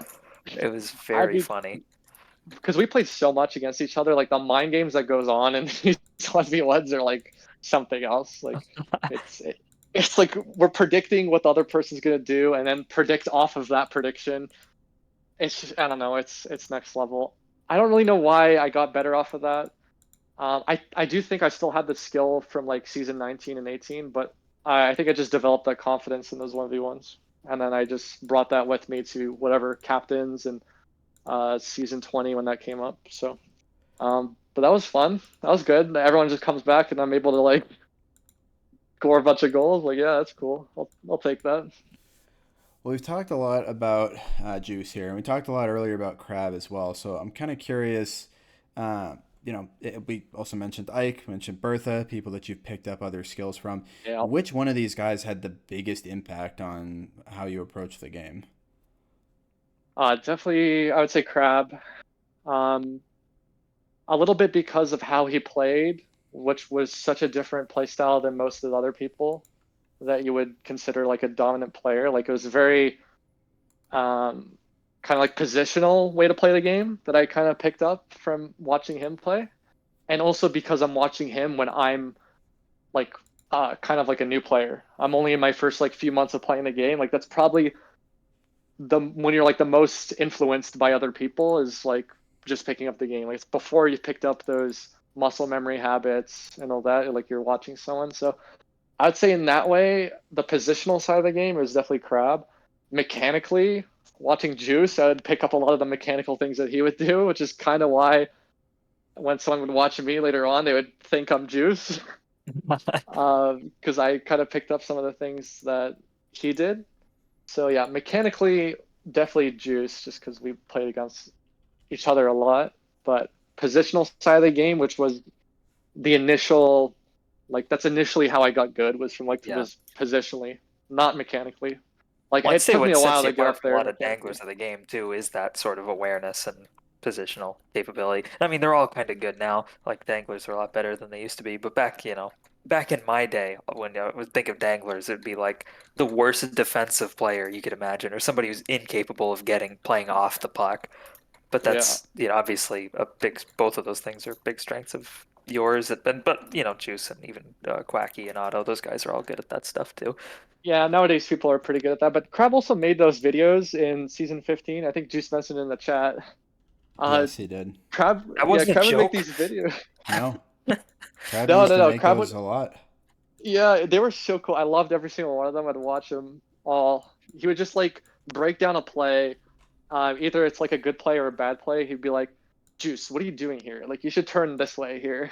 And I just found that like the most funny fucking video of all time when he's like shit talking Juice or something like that. But then yeah, like that made me think about like positionally how to play the game. And having that mindset early on and when you're picking up the game is like super important. That not many other people have that mindset. So I think that's what helped me a lot. Yeah. Yeah, I'd been playing the game for a while, and when I got on a crab team, it was like, and I didn't have any, we didn't really do videos or like even really talk about it. It was just sort of like a thing where you just learn from him, seeing how he does things, of being like, Yeah. and I was definitely more like always been a more positional player than a skilled player, especially back then. Like, you know, well, Yeah. obviously, so many years have gone by, but it's like that was something we're just playing with Crab, just like clicked immediately, and it was like I just loved how he played, and I just like I felt like I kind of played like him, but at a way lower level in the RSL. I like making the kind of crafty passes, um, Yeah. It's so playing impressive that around. he could Yeah, like get that many points and he's not like flashy at all. yeah, It's just like, how is he yeah. doing that? Like, it's crazy. It's actually I'm pretty wild. sure he led the league in points that Cleveland season, and it's like it's so funny. It's like you look at it's Dial does it, Otto does it. At certain points, Lucic did it, and probably DMB back in the day. But then it's the Crab one is one that's just like such a crazy outlier. But if you saw him play back then, it would make perfect sense why he would put up so many points. Like it seemed like he was putting up 3 or 4 a game, just like getting 3 assists a game, easy. It's It's I don't know, ridiculous, man. interesting player. Yeah. He definitely, yeah, so Dal, I would say he definitely had a pretty big influence. I'm glad he He, picked me up. Because, like, what if someone else picked me up that he would season? have would have Like, I would don't have know what self plug grabbed him. We'd see a like, very different Paco.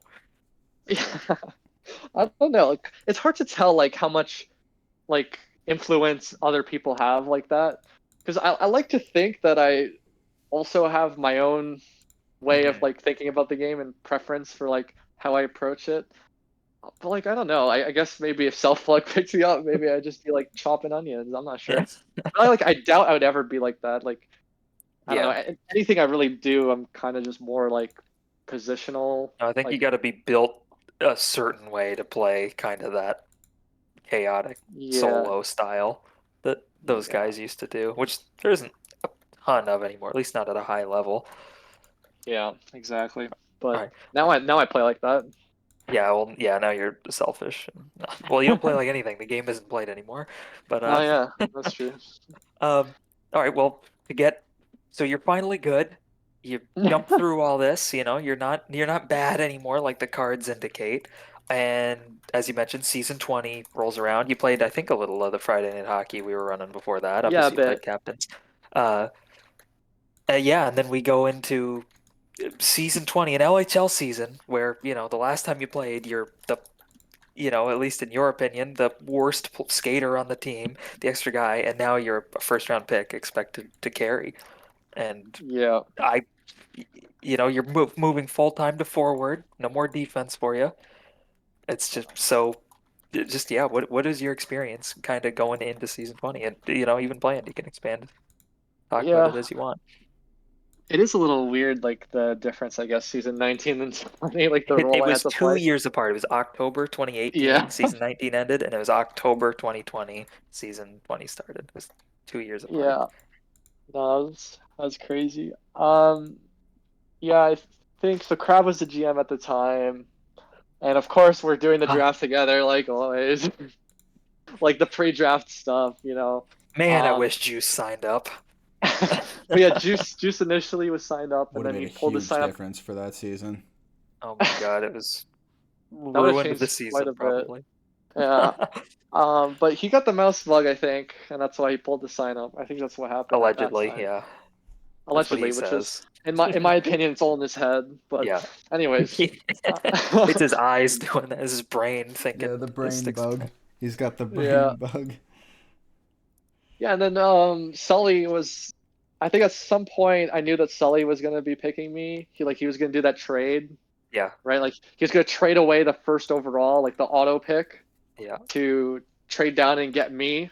And like at the time, like obviously I'm not like a proven forward. Like I hadn't played forward in anything yet. Like ever since RSL, right? Like That's the season bidding tourney, 15. you know? Yeah, like a super long time ago. Like I didn't know. Obviously I could tell like in captains and stuff that I was like doing pretty good and Those are but high-end captains games too. yeah, but it's Those it's were, always tough to like judge it because like not everyone playing the captain's game. That's not my only yeah. competition in LHL, right? Like I have so many other people that I'm playing against. So I was a little bit nervous, like before the draft or like during the draft. I was like, shit, like there's a lot of pressure on me to like score and like be like the primary forward on this team. Like I don't know how this is gonna go. Like I have no idea. And then the team that ends up getting drafted by Sully was people I had never played with before and I never talked to in my life ever. Like Taser, Drag, Delphin, I never spoken to any of these people. And at the time when they were picked, I was like, I don't even know if these people know who I am. Like, honestly, like I never spoke to these people. And I think it's pretty rare that, I would wager um, Taser didn't. yeah, exactly. Like, imagine Tays get drafted. He's just like, who the fuck is my first round pick? Like, Yeah. like that's what's going on in my head. Like, he probably doesn't know who I am. But I think Kiwi knew me a little bit, so he probably told Tays that I was all right. But yeah, and then season started. Yeah, and I had to play in this role where I had to be like the primary forward. Everyone was like super washed because of the big break. The Especially handful like of people going in who had been the ones playing captains who were probably like Leafs was probably as good as he's ever been, and like yeah, I think you, me, all the guys, a guy who couldn't play the whole season. Talking about the sub 50, that was one of the instances of a sub 50%. That was probably the biggest one of all time. Such a amazing player he was season 20, and he just couldn't play all the games. But yeah, you're yeah, right. Like so many guys who hadn't been playing have to come in and play back into it. yeah. So it was such a strange like start to the season because like everyone's just trying to like catch up and not be washed anymore. And I'm playing with like Delph Dragon Tays, who I don't think played that much of the Friday Night Hockey, if not like at all. I'm not sure. I don't remember. Taze played a little, I think. I feel like we Yeah, traded Taze for you in one of them. You, me, Crab, and Juice. yeah. But I wanted. I remember that draft pretty well actually. I wanted Sully to take Delphin just based on what like Crab was telling me before of playing with him Yeah, and that's a dude how you want like on your league team, yeah. yeah like just having someone who like cares that much about winning is like that's vital. So like we settled on that pretty quick that we wanted Delphin. I forgot about the Taze discussion, but there was always a lot of like hype around Taze. Maybe like One of the best manufactured a defensemen in the bit. game, yeah. Yeah, but also maybe manufactured a bit Historically, by like his. historically. I don't mean necessarily that season, right? But Yeah, yeah. He was. I mean, yeah, he was pretty good. And then Drag, who I like knew nothing about. I'd never seen this guy play, honestly. At that point, Oh, that's I fine. didn't Yeah, I know. guess, yeah, he was gone by the time you Yeah, showed up. That's so I had interesting. no He I, was, I had no idea. Sully was asking me like, "Oh, should we take Ike here?" Because we had the option of Ike or Drag, and I told him not to take Ike. oh, really? That's interesting. But it's not because of like Ike's skill. Like I recognize that Ike is You knew he like was playing World of insanely Warcraft? good, and he's so much fun to play with. Honestly, like one of the most fun people to play with. But I just knew like he would not give a shit at some point in the season. Like he would just check out because I just Mhm. played with him in season 19. Like I kind of know his personality.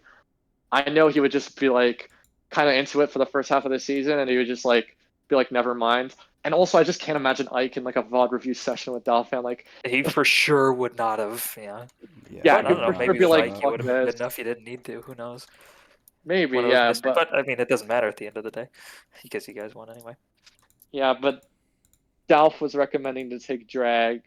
I didn't know if it was because he actually thought he was good, or because they were like close friends, or maybe both. Yeah, I don't know, but I was combination of like, the two, probably. Yeah. yeah, but I was like, Okay, okay, like I Drake got a know, lot of talent. Yeah. yeah, he did, but I just didn't know him, Yeah, Paco so I didn't know didn't No, him. know. This is yeah, a I guy who understand. hadn't I played understand. in years. I would say that there's probably a little more to it than just their friendship. But yeah. Sorry, keep Yeah, going. yeah. Keep going. Oh, I see Quack in the chat. What's up? Oh, Um, gross. but yeah, so then we start playing. Everyone's super washed, and then I think at a certain point, like not many people are kind of satisfied. Like Drag really was not good in the first half of the season. Like he was struggling. And Taze was all right. Like he was pretty good, honestly. It's just he didn't really give a shit like at all, which is fair. You know, I don't expect everyone to give a shit. But I knew at that point that was my last season. Like I knew I was gonna move by the end of the season.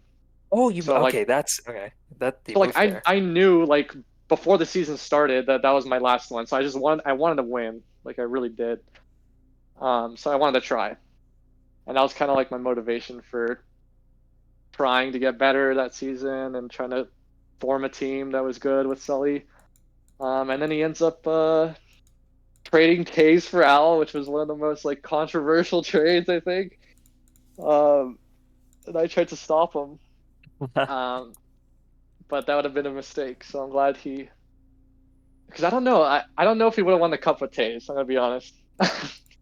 Yeah, I you're know that might probably be not doing the crazy to VOD say. review to stop Otto. That's what I mean. Like I don't know if he would give a shit to try. And also Higher we played floor, lower so ceiling. I think with Taze. yeah, yeah, exactly. I agree with that. Yeah. He just he didn't really give a shit that much, and also like Taze was a pretty busy guy, and we played so many scrims with Owl during the playoffs, and I think that's what actually like helped us a lot to win in the end was Is that around the the time amount of Taze was scrims we played. getting married too? Didn't he have did he have his kid by I that think he point? had a kid. I think he had a Okay, kid at yeah. that So point. yeah, he had a lot of other stuff going on. But I mean, Taze was never the type that played the game a lot out of the game, like outside the leagues anyway. So Which is what makes it crazier how good he was in say season 19, where yeah, he like yeah, was totally checked out, you'd assume, and doesn't play, and then he fucking he gets on. He just yep, like that's Taser. yep. Yeah, It's fucking wild, which I don't think really happened in season 20. I don't think he ever quite hit those highs that we had seen before, and like a season 17, 18, 19, Yeah, or he even that yeah, last season he focused on played his in 22. career, He was still. focused I on thought he was his still good that season. focus on his career, focus on his family. I know he's buying a house around the same time too. Like it's understandable. Plus, Taze exactly. had achieved pretty much everything there was to achieve in the game. Yeah, He had a crazy season on offense, scoring like 97 points or something back in the day. He had won best defenseman like 5 seasons in a row or something. Won several cups. Like you know, I don't want to make this all about Taze, so we'll get back to it. But, yeah. but like actually playing with him, I could tell that he was like really good. Like he had very good like offensive instincts as a D man. Very good Like knew when to fundamentals. yeah, like he just knew when to go up and like Hmm. cut off a pass. Like he was very good at like timing those sorts of things. He was just pretty good at like D'ing up people, like being in the right position. But like the offensive side of it actually surprised me at the time. I didn't know he was like that good in that aspect, but he was really good with that. Yeah, But yeah, I didn't want Sully to trade Taser, not because for the fact that I thought he was more skilled than Owl. Um, I one didn't really trust Owl that much to yeah. like be Most good people in the didn't. NHL. Most people But didn't, and Yeah. they continued not to after. Yeah, Sully was really And the only one to do that.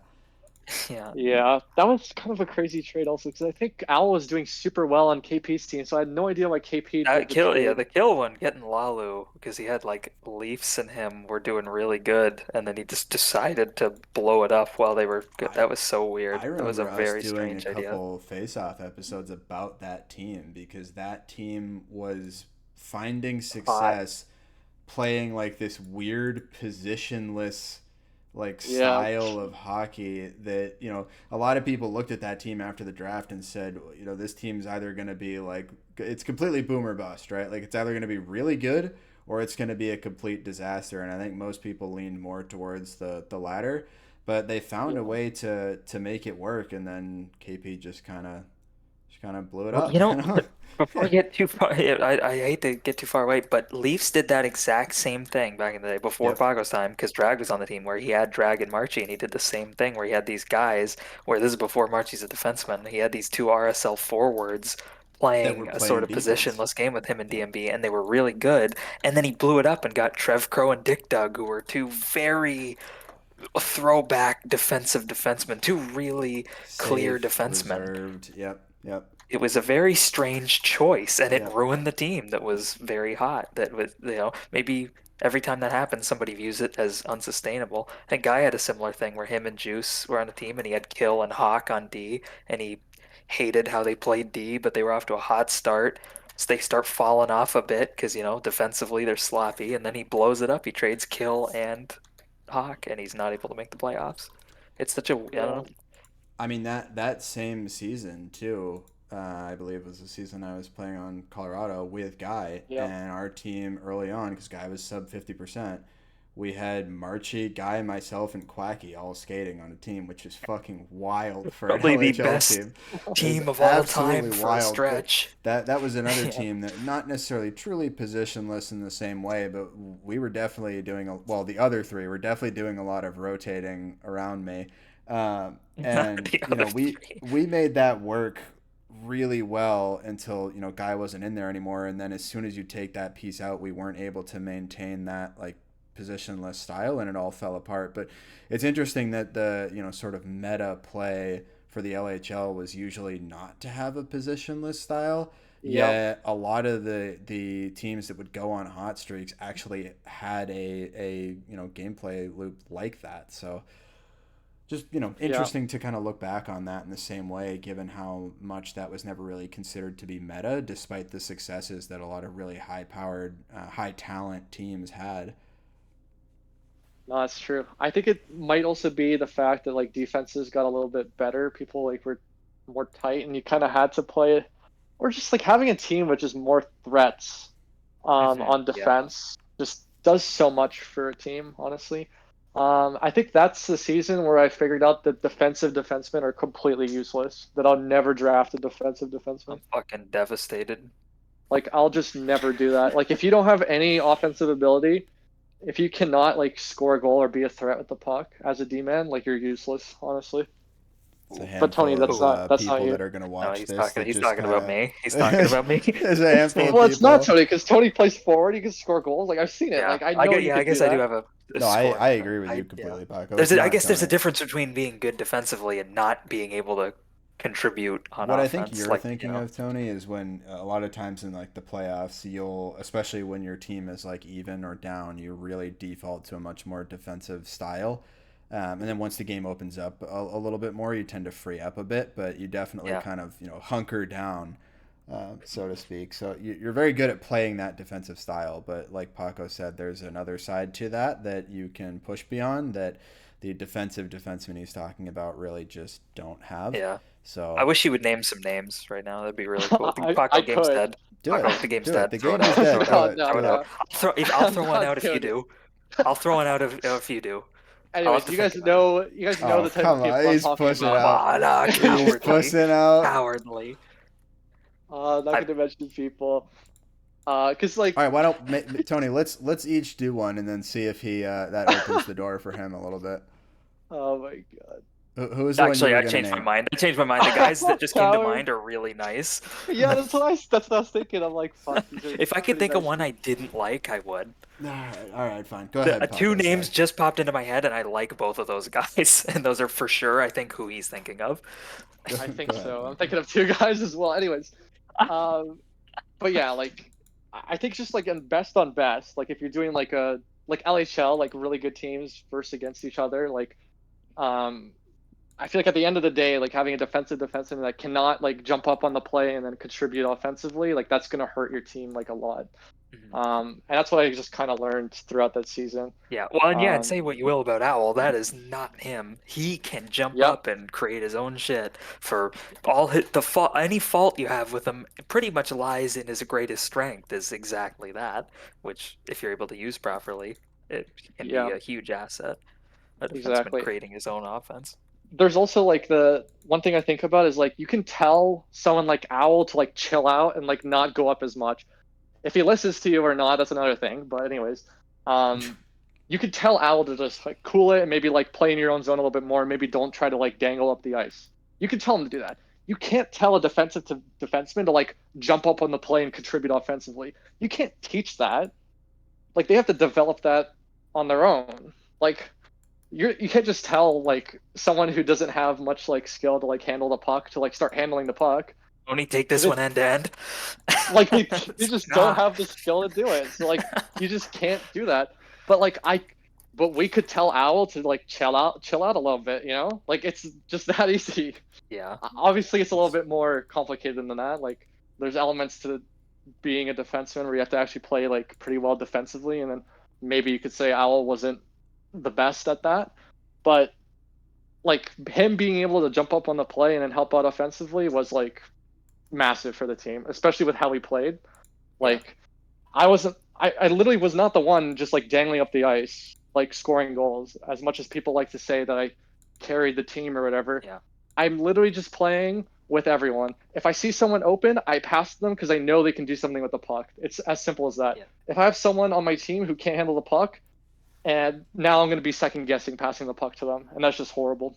I So mean, it's a really good point, and for all the conversations I've had with people like Tony, like yourself, about the style of gameplay in HQM and whatnot, I've never heard anybody bring that perspective up. So I'm actually really glad that you brought that to the table, because I think that's a really good way to think about it. Yeah. yeah, and that was kind of like the philosophy of the team a little bit. I don't know. We didn't really like talk about it that much. Like people like to say like, oh, the VOD reviews helped so much. I don't honestly think the VOD reviews really did much for us. It was more so like the amount of scrims we played together. We developed like so much chemistry. It was crazy. I I think we had like at least like 5 off-day scrim days in the playoffs with that team, and we were just winning like every scrim. Like we're just shitting on everyone. Oh, that's nice. I've like never felt like so confident about a team after like we were just shitting on everyone. I think Juice was also on that team. Yeah, He was getting said rinsed right on the now. scrim squads. I think he said after that he was like just getting shit on or something, It but made Cap want to kill himself. Oh no, poor Cap. because we're just like passing like around like all over the place, and It's so like funny because everyone's me, Juice, and Cap were on a scrim squad team with Juice in here, where it was going extremely well against an unnamed team that was in the finals, and we were confident that that team was gonna lose.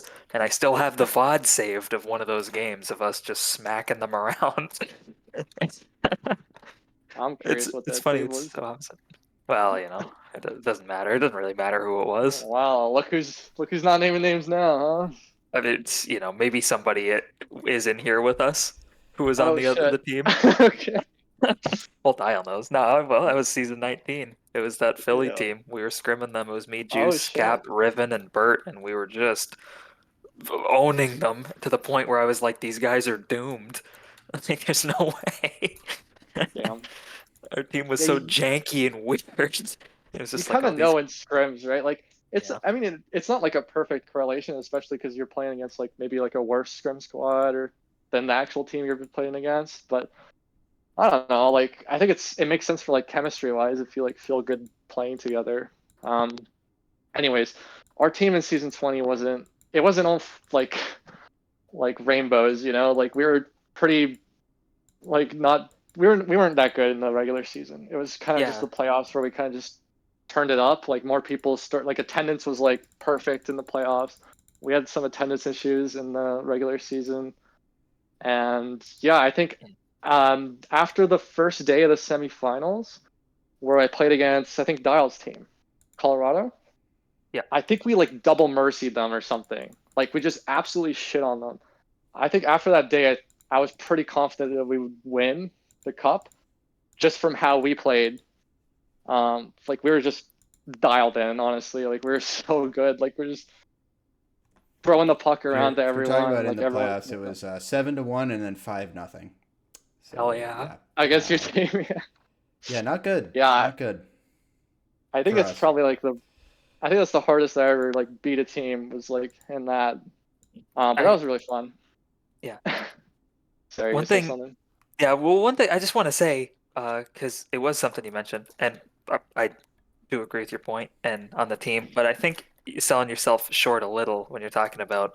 Um, you mentioned that you disagree with saying that you carried, that some people have told you like, oh, you carried that team and things of that nature, and you did lead them in scoring and all that. But I would say you did have a huge impact, and one I remember watching in the finals, and maybe we're gonna bring it up later, but I think now's probably the time to bring it up. Is I thought you being so good defensively from the forward position while still scoring 3 points a game is something I've never seen. Like I remember thinking, like watching you play, thinking this is an incredible performance right now of you playing defense from forward. Like, and it's like good, there's forwards who are good defensively, but I think none of them are putting up 3 a game and being that good at defense. Like I think there's something to maybe your style of play there that well I really don't think they win with any other player besides you. Yeah, that's some Like I good thought you were gas, great. Tony. But yeah, no, I honestly really liked playing defense as a forward. I feel like I had more impact on the game defensively as a forward because no one would expect that I was playing defensively. You know, they would just expect like the two defensemen, but then Yeah. like I could kind of like read the play and then know where I need to be, where they would think they have a chance. I do remember like a time in the finals where like Owl and Delph are like covering people somewhere, and then I see Otto going all the way around, and I know for a fact this guy's like asking for the rim or something Yeah. straight to him. So I go straight to him, and the puck goes right around to him. I smack it off, goes right back to him, back to one of his teammates.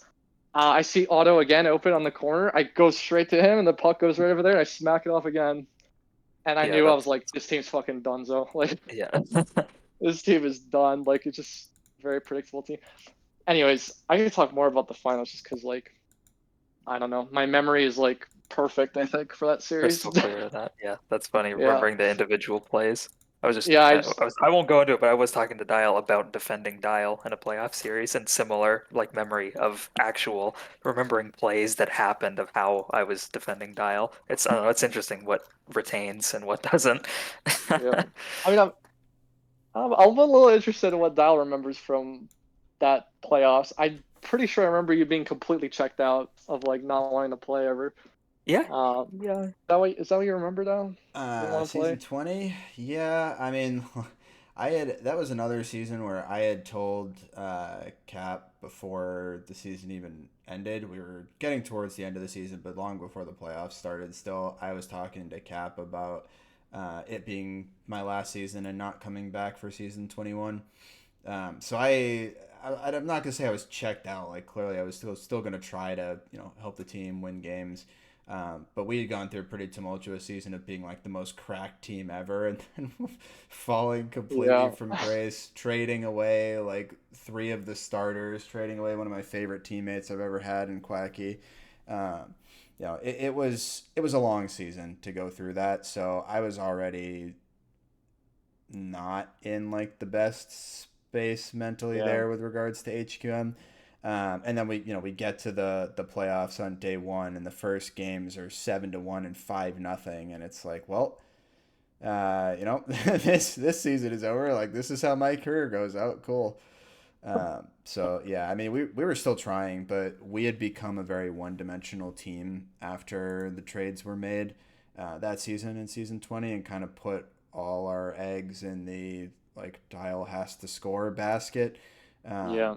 With Cap and Taze on defense, they had a little bit of a scoring threat, but they're more of like playmakers than they are necessarily shooting.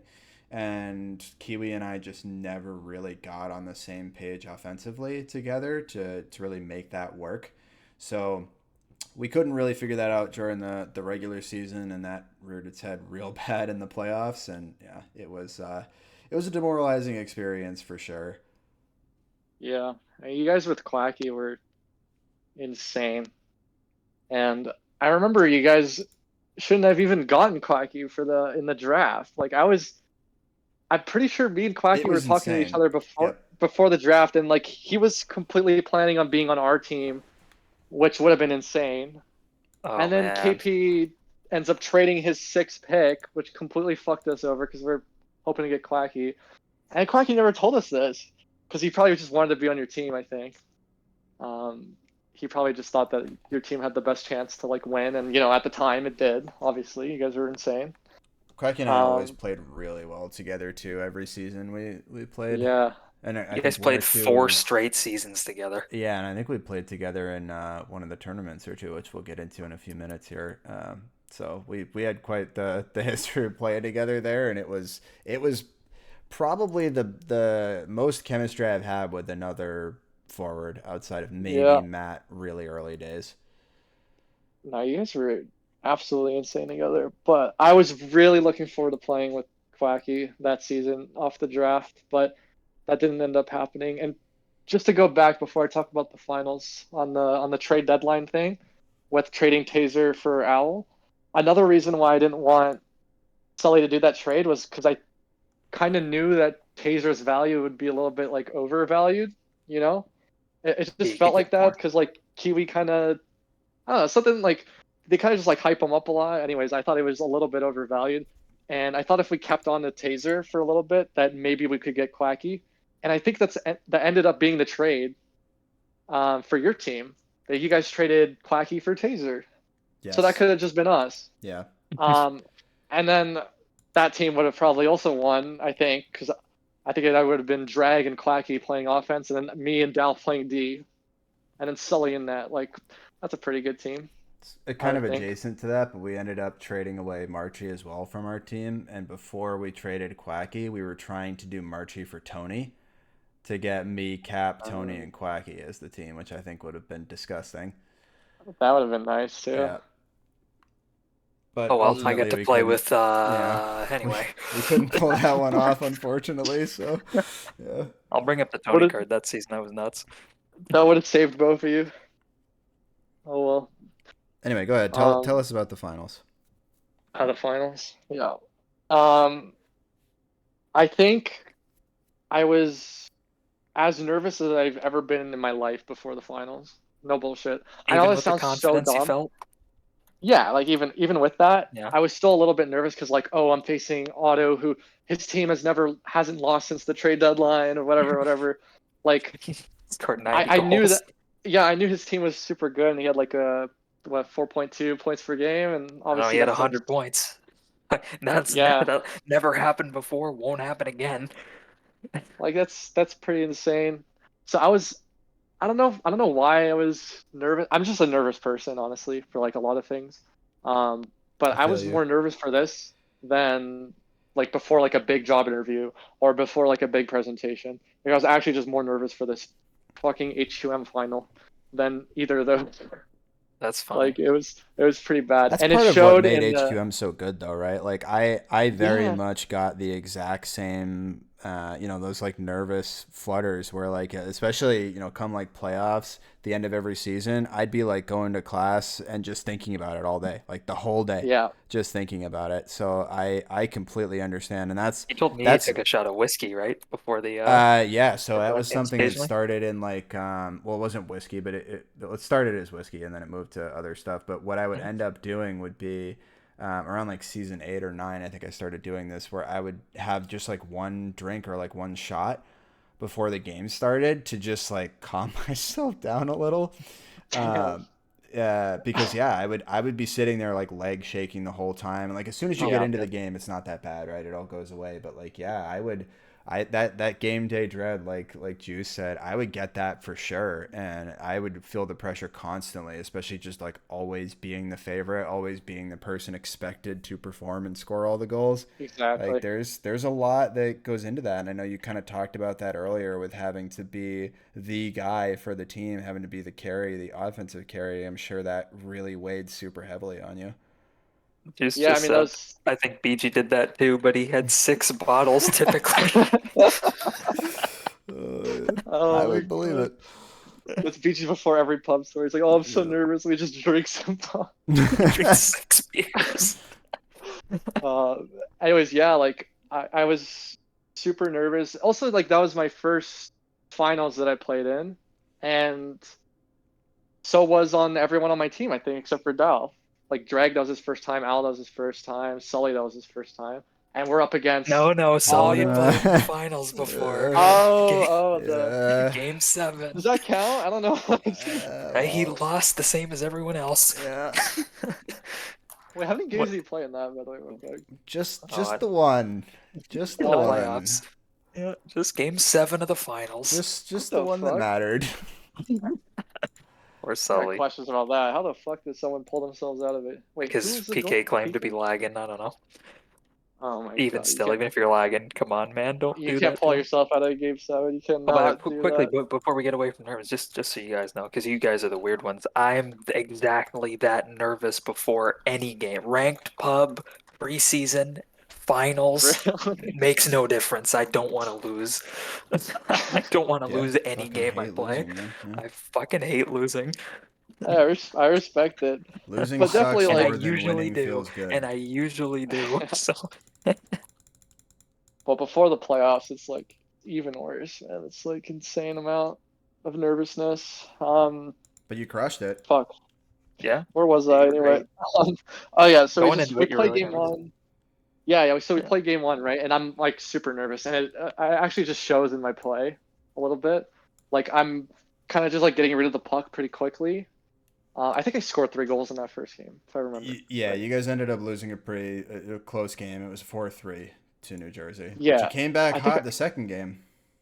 Yeah, like that first game, I remember at the end of it, like Drag was telling me like, "Yo, don't be afraid to like dangle a little bit," and then I realized like, "Oh my God, I'm a fucking moron. Like, why am I not like putting more pressure against these people? Like, I'm just getting rid of the puck quick."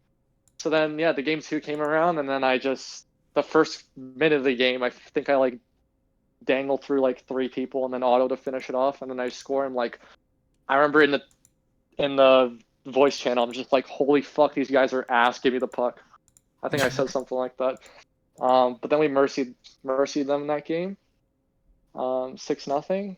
And then yeah, the next I kind of knew at that point that if I played with that same confidence in that game 2, that we'd probably win. And then we shit on them the next day, I think 2-1, 7-3 maybe. If my memory serves correctly. It was 6-0 in the second game. Or the You No, you second guys said the had second day. day. The oh second second day. second day was a 2-1 win and then a 7-3 win. Oh my God, you knew it. Yeah, Yep. yeah. That's funny. 2-1-7. This is exactly that. And then yeah, when you're up 3-1, it's like, all right, probably over. And yeah, and then we won. I mean, I don't know, like it Don't just tell Otto that. it obviously felt super good. My last season to win the cup with my teammates, and I just thought like we just played like a team, like we played the right way to win, which felt Yeah. even better. Did The you other feel like you were team, going out on top? Like, I mean, did you I have didn't that? really want to. Like, I felt like I was getting better. Like, I didn't at that point. Like, I was like, fuck. Like, I kind of don't want to move now. Like, I'm just like getting started. Like, that's how I kind of felt. Like, that was my first season as a forward. Like, I really felt like I could be even better than that at that point. Anyways, the other team, like the auto team, I don't even know how that team went undefeated. Holy shit! Like, that's such a one-dimensional team. Like you're talking about a little bit, Dial. I Like can't believe Blue Cheech every was like that's. I don't know. every goal is just auto. Like, I don't know how many goals their defenseman got that playoffs, but it can't be more than like 3 or 4 for the entirety of the playoffs. Like, how can you have like, I don't know, how can you have a system like that and then think it's actually going to work? I guess because it did work Yeah, in the maybe regular because it season. was. Yeah, it was working. In the But I don't know. playoffs, Otto had Just think 24 most people can't goals. stop him. In the playoffs, Otto had 24 goals. The rest of the team combined had 12.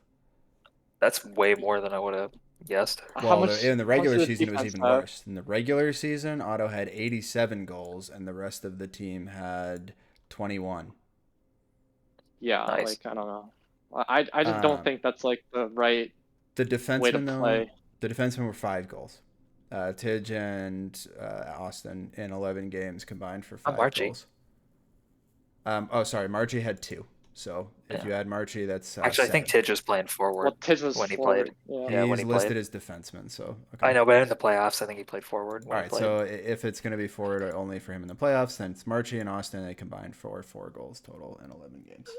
Yeah. 4 goals in 11 games. My goodness. Anyways, that team was kind of easy to just like figure out what their strategy is. Like just Yeah, you really need more than one forward. Like it yeah, doesn't like matter. I It mean, doesn't really matter who it is. Your second forward has to be a threat. I mean, I was just mentioning. pretty Sorry, go much ahead. any time Otto or I lost a season was usually because the other team was able to shut he or I down, and the rest of the team wasn't able to pick up the slack. Kind of In and happened around when we that. beat him in Montreal, as we talked about. Like Yep. Ike just kind Yep. of vanished That in is like those that. That playoffs, and is that's what did it for him. that is the way to beat Auto and Dial teams, or really any team that is built around that like one superstar carry forward. Yeah, I never really liked that style, honestly. I understand why it works, because like the skill gap is pretty high between like the best forwards and everyone else. That you can kind of like pick apart someone's defense like pretty easily. But Just bully them, yeah. and in the playoffs, when like people are actually kind of like trying a little bit harder, like trying to see like how they can position themselves better, like Actually, it's that kind of last easy. I Lewis don't League know. season had an insane. I remember those finals, and it's a similar to the you're not on it. Obviously, I think it's that team you're on, but you and Sully aren't there. It's like Kill Pessel, and I don't remember who their goalie was, but they're playing against Otto, and it was like Otto and the worst team you've ever seen, and they Yeah, won. It was insane. It was just I don't know how it works there. I don't know, it's just so funny. Again, I think take away that defensive elite forward, and it's a huge difference when it doesn't matter. It doesn't matter who Otto's playing with there if that you can't stop them. yeah. But okay, I've spent too much time talking about this finals, but I'll wrap it up by just saying that shout out to like my teammates, honestly. Like everyone played so well. Drag like turned it up to the extreme in the playoffs. Like he was just ramping up like as the season got on, and he was like really good. Owl I think had one of the best defenseman playoffs ever, which is crazy. For all the Owl haters out there, I'm gonna defend my boy because that guy went I'd like off. to point out he went on the next 2 seasons to not be good. No, I think Owls gets a little too much hate. Yeah, because I thought he was actually really good that season. Delphin obviously was just like the glue. Like having someone on your team that just like cares that much about the game kind of just like brings everyone together a little bit. So that was Mhm. huge. And then Sully just like You got that a was the first mutant in season where that kid. Sully like became like insane. Like Oh my he god, he was was really good. good. Fuck. It's so easy when you have Sully in that. Like all I had to do was just like force people to the outside and just let them shoot. Like I would just put my stick into my feet to like protect the cutback. And Mhm. then that's it. If they shoot on Sully from distance, like he's saving that. Thank you very much. And then yeah, it just that was very good. Like we had a honestly had a stacked team thinking about it now. Like I don't know. But yeah, that's it. That's all I want to say about this season. Just good times. Obviously, if we didn't win, maybe I think about it differently. But we did win, so But I think you about did. it nicely. All right, so Yeah. keeping it moving. That kind of brings us to the post LHL tournament play, right? Because you didn't play Yeah, season for you. for you, yeah. Because you didn't play season 21 or 22. The league kind of, put it out there towards the end. So you missed Yeah, probably not a whole lot those final couple seasons, even if you did want to keep going. But I know you played in some of the tournaments. I think you played in one season of the Lewis League. I think you played in Tony's LHL, yeah. the light hockey league.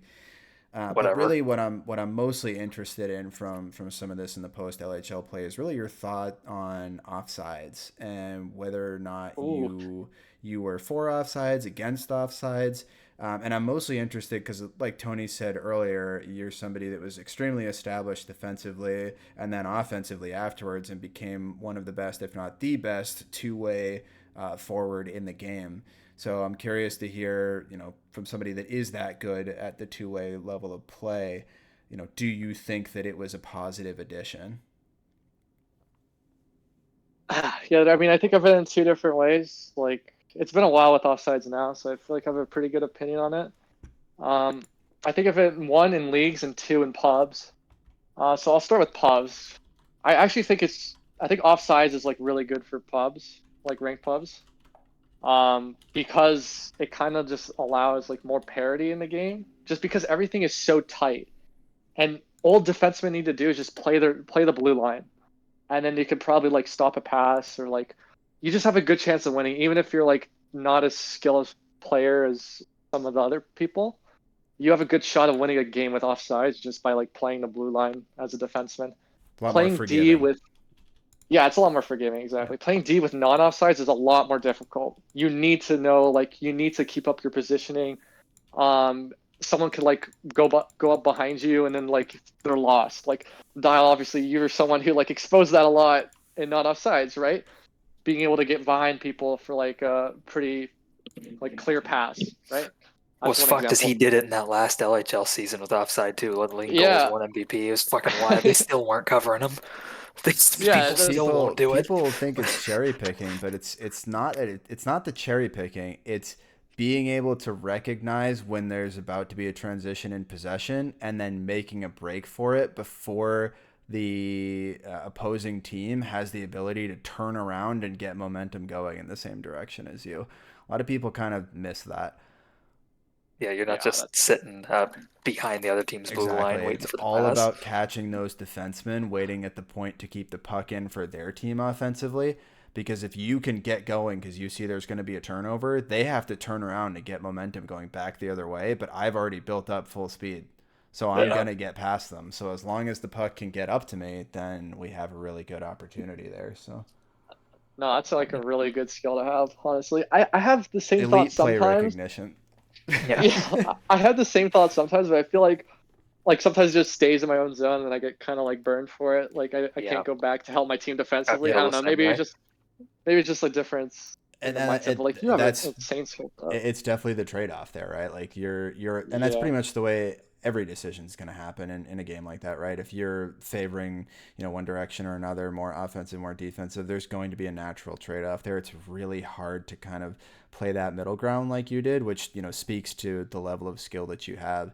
But for me, the way I usually tried to compensate for that would be like if I was a GM, I would try to just draft two defensemen first and make sure that I had a really solid defensive team that could break the puck out, one, but two, also be able to consistently generate those changes in possession. So I used to style the team around basically facilitating that style of play that I had, which is great when it yeah, works. But, like we talked about, once you can sort of recognize that that's what's going to happen and you start to play a little bit more passive to cover that, it completely shuts down the offensive generation.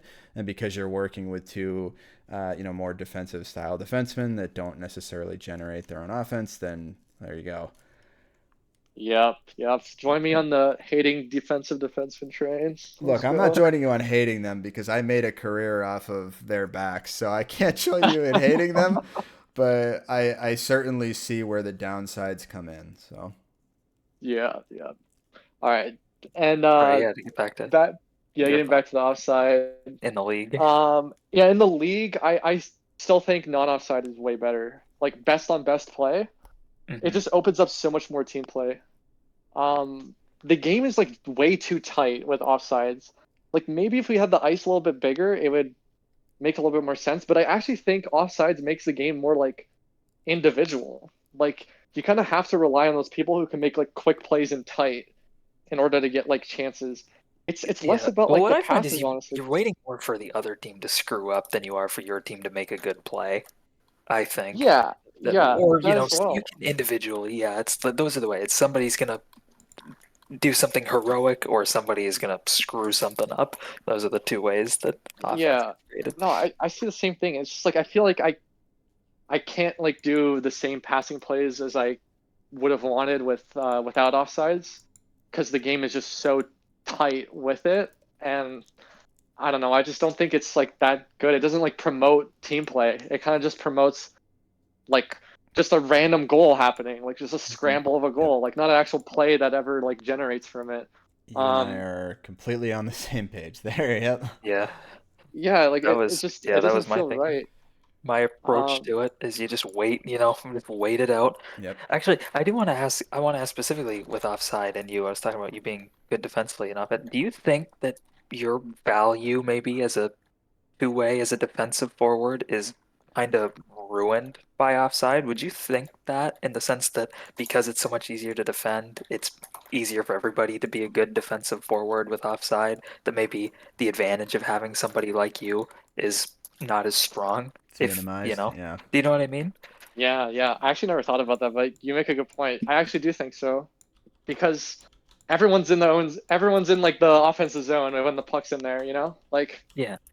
it's like everything's so tight. Like, but normally without offsides, like there's a lot more space in between people, and I'm kind of like playing that like midfielder role where I can Mhm. like adjust back and forth pretty easily. But without offsides, like everyone's kind of just like bunched together, pretty like just Yeah. moving like consistently as like a unit, everyone on the ice. Yeah, it definitely does lower the value. I never really thought about it that way, but I you hadn't make a good until I point was on that. prepping questions for this interview, and I was thinking about your play style. I was thinking about how you played in season 20, and I'm like, you know what? In offside, it's like it wouldn't really matter being Tony, like it Yeah, mattered so much, you being so good defensively. I thought it mattered so much on Boston, but did you if ever offside were around, it wouldn't be that important. did you ever yeah, tell Paco about your idea that you wanted Migo to try? Yeah, he played with it, right? Did he play with my offside? yeah. I play with it. I thought it Yeah, was good. he Like tried we, it. Yeah, we a few of us liked it a lot. It's like whatever. You can't no, put I it on I did ranked, like it, but right? The ranked we never server is really. too old, so you can't put it on there. If I'd Yeah, known the Pain's other servers could have ran it, the tournament I just ran would have been with that. Like it for sure would have been with that. I just didn't know. yeah. I didn't realize till it was already almost over that it was No, enabled. that I thought, that was definitely cool. Like it also like it just opened up a lot more space, which I think was the issue with offsides when you did like yeah, best I of think it kind best. of got So rid of people's problem. I got like well, my problem with offside, which is when you clear the zone and then three guys are camping in front of the net waiting for the tip. There's the yeah, yeah. obnoxious meta of the game. Like I hate that, and they got rid of that. That's really the only problem I had with it. And that No, it's was, a yeah, very good middle ground, honestly. But I had another issue with offsides. So I guess I had the pretty unique perspective to like play with low ping and then play with high ping, and like see the differences Mhm. there. I think when we switched to offside, honestly, I feel like it. Okay, this might be biased just because I have high ping now, but it kind of like negatively impacts people with higher ping when there's offside just because everything is so tight. You need to make really Yeah. quick You have to be decisions, quick faster. moves. You have to be like so much faster because someone's always on you. Um, and a little bit is that like obviously there's skill in there. So the people who like do really well, like Meat Cell's insanely good in tight, Mhm. making like quick plays. Otto is super good at that. Quacky is super good at that. These are all like the people that like dominate offsides like all the time. That's because they're like super good in tight like that. Um, so like one, that's not really a skill I guess that I would say I'm the best at.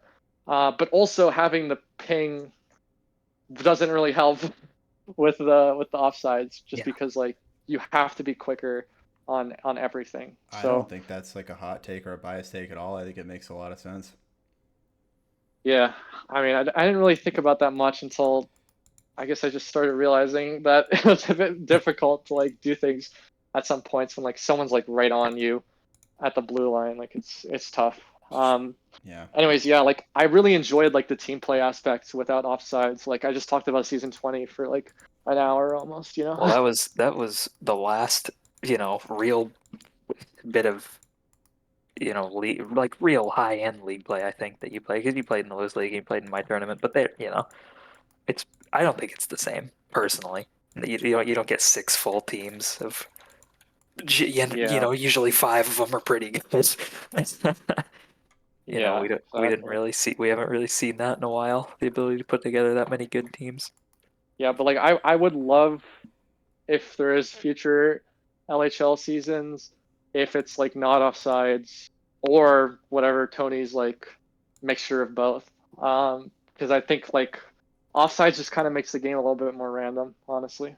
Yeah, I agree. Um, I think it takes away the talent a little. It makes the good players a little worse. yeah, like I can't really imagine playing like a super positionless style of play and it like working as well. Um, without with offsides. Mhm. Um, I feel like it just kind of makes it more individual, which I think the argument before for like enabling offside, which was that it would make more team play. But what we've noticed is that people just whip a puck across when they're at the blue line, and that's your pass. There you go, and that's all you're gonna do. So I don't know. I don't like it. Anyways, it's really good for pubs though, just because people like Mini or Dog or whatever can like actually have a competitive game against some of like the Mhm. really good players, and I think that's good for pubs. Um, Yeah, it's but good for the in state of the game. Just basically a big talent disparity. It's just, I guess yeah, it's good for that. Just with the player base we have of like roughly 18 people. yeah. But I think like I always like to think of the game on best, just because like that's what I Yeah. enjoy thinking about. And in that context, I definitely think no offsides is the way to go. Yeah. So, Well, you put offside on your best on best USA versus Canada tourney. What gives? I think, well, I well, mean it went through your mind. I think you asked me that even, and I said you that probably was shouldn't just because we haven't yeah, done without it in a while. that was the main reason. We just haven't played without offsides for a long time. We've been a shit show. So Yeah. It's always nice to hear that people who are actually good at defense, unlike me, agree with my opinion that offsides is better in pubs but not better in league play. Well, also, as I just pointed out, Paco agreed that I think it does hurt people who are actually good at defense. Like being good It defensively does. used to be a skill Yep. versus something, like the blue line is a crutch. Like that's what it is, and whether it's good or bad is like, it's sort of irrelevant there. It's just it is what it is. It makes it easier to defend One and harder to attack. one like devil's advocate point there to argue against my own stance would be that there, as we noted earlier, definitely a lack of LHL level defensemen. There pretty much always has been, and probably always would have been, right? And that problem kept getting worse and worse as the years would go on. uh, Having offsides helps to alleviate that a little bit because, like we said, it makes it more forgiving of a position, so it's a bit yeah, easier to stick people back there that aren't as familiar with it, or maybe have the talent to be starting on an LHL roster, but maybe not the positional awareness. It kind of gives them that environment where maybe they could start to learn some of that. So I had always thought that it would be good to have offsides on in lower level play for that, to help reinforce some better habits there as well. If like RSL and JSL were still a thing, so Yeah. yeah. I think Well, hey, that's a good point. recruitment thread this summer, guys. yeah, for sure. Yep. Yeah, get right on that. I'm writing it up right now. But yeah, I think I'd like to see no offsides if there is any future not LHL seasons. Well, Yeah, the supers thing he's about to run, no offside. If it happens, we'll see. But you won't be playing I don't know that. if that will end up being that good because it's going to be a quite a big skill discrepancy. So honestly, I'm going to predict that's probably not going to go I just that well. The hope for games. his sake the games happen. You know, I'd Yeah, like to, you put in the work. I know how much work it can be, even for yeah. something like this. I mean, yeah, for sure. Shout out to anyone who like plans a league. Like, I know that's tough and it's annoying to do all the stats and everything. So shout out to I know Lewis is here in the chat. So shout out to him. Shout out to You're Bro, talking Tony. to the the three people the guys then, the the two in people here, and then are Lewis. the people are worse than the And Kyle. stats. Let me tell you, the stats don't sit there and argue with you Oh my after God, every game. I got no It's, beef with the stats. yeah, it might be Lo- boring and tedious, but you know what? I'm not gonna get in a fight over it, so I'll take that. Yeah, you're right. Okay, final point here on your sort of competitive career would really just be something you had actually a big hand in putting together, which is the recent USA versus Canada series that we had. I wanted to just kind of give you a platform to talk about your thoughts on that. Obviously, the result didn't go the way that you wanted it to, Tony. I know you were involved in that as well, so you could. You say what? you, The way you you, phrase that, it's like you're involved in it going wrong you, for Paco. Yeah, I get it. I lost too. I was on his team. well, I was gonna say, if you want to share some thoughts there as well, but I I was thought that was nuts. I was playing out of my mind.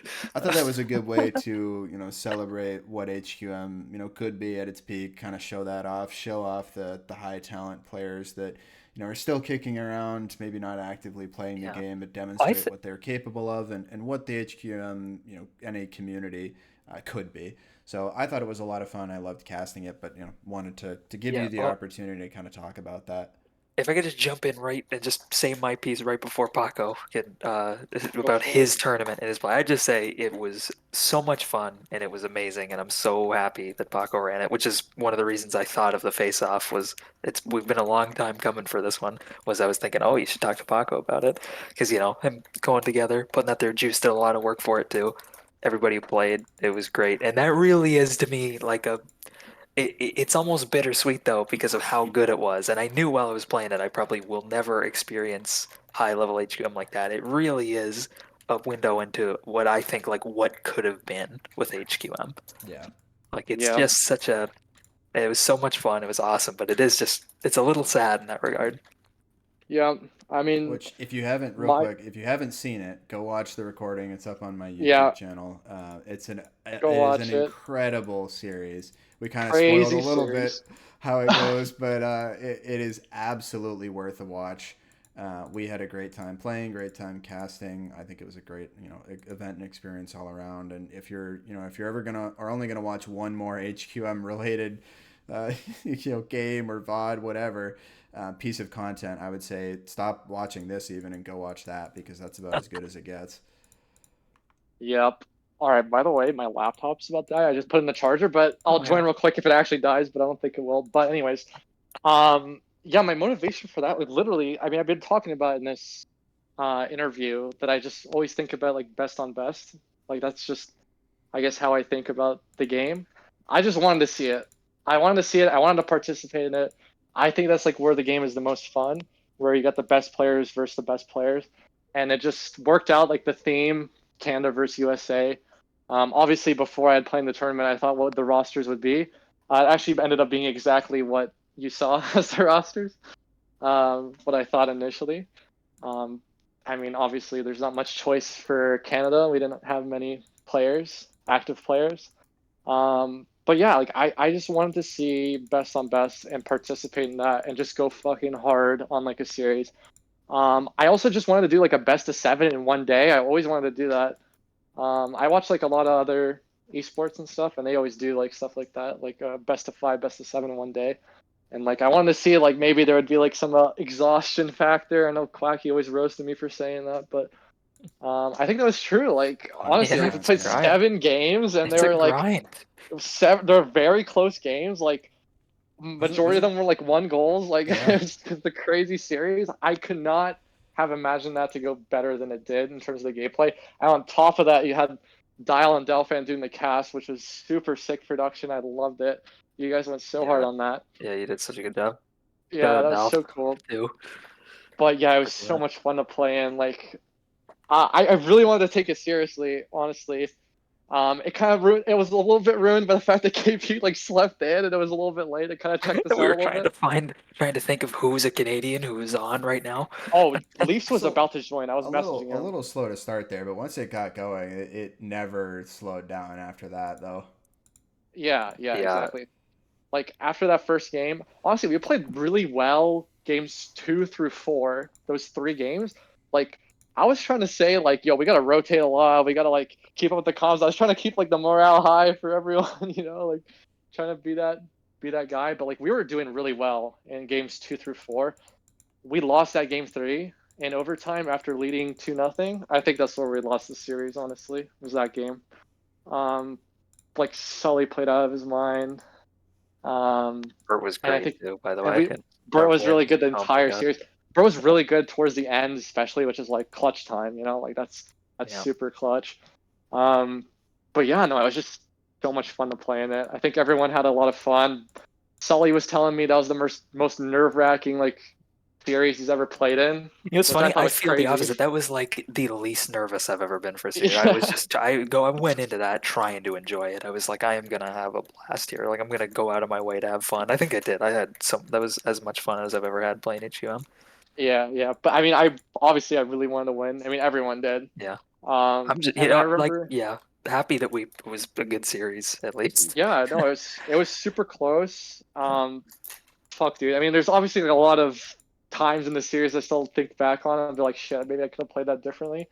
Um, like I had the last shot of the series in Game 7 with like 10 seconds left on Sully, like a clean shot, and then he just smacks it away. So That's so funny. that's the way it goes. That's the way it goes. So Sometimes, he brings you in and then he takes you out at Yeah. the end. yeah. I mean, I'm pretty sure I shot 50% on Sully that series, so take that. But he made the save that mattered. He made the one that mattered. Yeah. Yeah, in the That's end. funny. But I'd love to do that again if possible. But honestly, it's tough because you need 5 active players, and it just There worked are. out that KP and Bert had been playing in that league, and we did it like a couple weeks after that league ended, the Tony Yeah. League. So it just like worked out that way. But I don't know if it'll be possible to do The whole again. thing was to play them into game shape for the tournament. That was really why the league existed. Yeah. I mean, I really want to do that again at some point. I thought that was so much fun. But yeah, that's just now, as you mentioned, it just gave like a little like intro to like this is what HQM could have been if we had like consistent people and like we always were able to do like best on best. And I think that's really what it was all about, was just showcasing like the skill level of everyone, and everyone just played out of their minds like on both teams. And I thought that was so cool. Like Juice played insane. I mean, Meat had clutch goals. Like Slay played great. Like I mean, everyone just played good. Oni was And good. I agree. Yeah, that was it. I mean, I'm not gonna go down the list and name everyone, but like It was weird. I thought it like, was weird that he listed 9 players there. I don't know. I thought it was odd. like KP played No. KP played way better than like I anticipated for him, because I didn't know, like he was kind of like a question He mark in my slept head. in. But like he was actually pretty good. So like I don't know, man. Like it's just great. Like Huge shout out. I figure all don't the know. skaters would be fine. Big shout out to the goalies. Like if one goalie shits the bed there, it ruins the series for everyone, I think. But Yeah, they were both yeah. amazing. As good as I've ever They're seen 2 both goalies nuts. play. Yeah, I was so cool. I hope next time we could do it on like LAN or something. Honestly, that's my dream, is doing like a LAN tournament. I know that's probably That'd never be gonna happen, but that would be sick. that's still my dream. So Gotta invite EUs yeah, as well to that for doing a land yeah, tournament. yeah. Flying some Russians and Yeah. then smoke I them and then think there fly them might back. be a problem Fly with him that. back. I think there Get might be a get him a problem. return flight like 1 hour after they land. Yeah. It's like, thanks for coming. See you later. Yeah. In fact, don't even leave the airport. We'll meet you there. Oh, do you want to talk about that? How we would shit on EU and these guys think they're actually better than us? Holy fuck. Oh man, it's wild. It's wild that they're getting rinsed by Alter in their pubs, and they think that they could hang with Quacky and It's you. okay. We love the EU community. They're keeping the game alive. They are. For They're now. doing. They're keeping it Yeah, alive. So they're all. it's I all mean, it's yeah, all Migo. friendly Shout banter. out Migo. Shout out Migo. Yep. He's the most important probably player in the game's history. yeah. As much as we think we're the better people, they're the true winners because they've kept the community alive there like way Yeah. longer than we Yeah. have. Yeah. So. But yeah, hopefully one day Russia versus I don't know, USA, Ukraine. Canada, whatever. Oh yeah. Russia versus Ukraine. I almost said that by accident. HQ. Maybe not. We'll edit that part out. Okay. Anyway, Tony, you were gonna say? No, I was gonna say, do you want to get into the final round of the classic questions, the classic interview questions here? Yeah, go for it. Well, you started. Okay. You don't. I scrolled down. I'm a liar. We're very professional here. Paco, what would you? And I'm pretty sure I could guess, but what would you say is your favorite moment of your career? Yeah, winning the Any cup. level, any league tournament, Probably. Winning LHL Cup I was easily. gonna say it's either that or USA versus Canada. I felt like were my 2 guesses. So Yeah, that would, Easily winning the cup. Yeah. playing 5 games on the Albany and Lewis League Season 1. really, that didn't do it for you? Huh? That was weird. wow. I wouldn't Weird, have guessed. yeah. Strange. I didn't even remember that happened until you just mentioned it, but The yeah, card keeps that's up going there. by.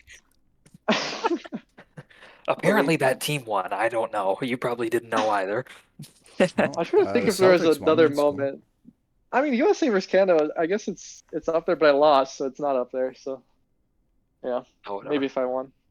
Would USA versus Canada maybe be the most bittersweet moment in that, like we said, what it could have been?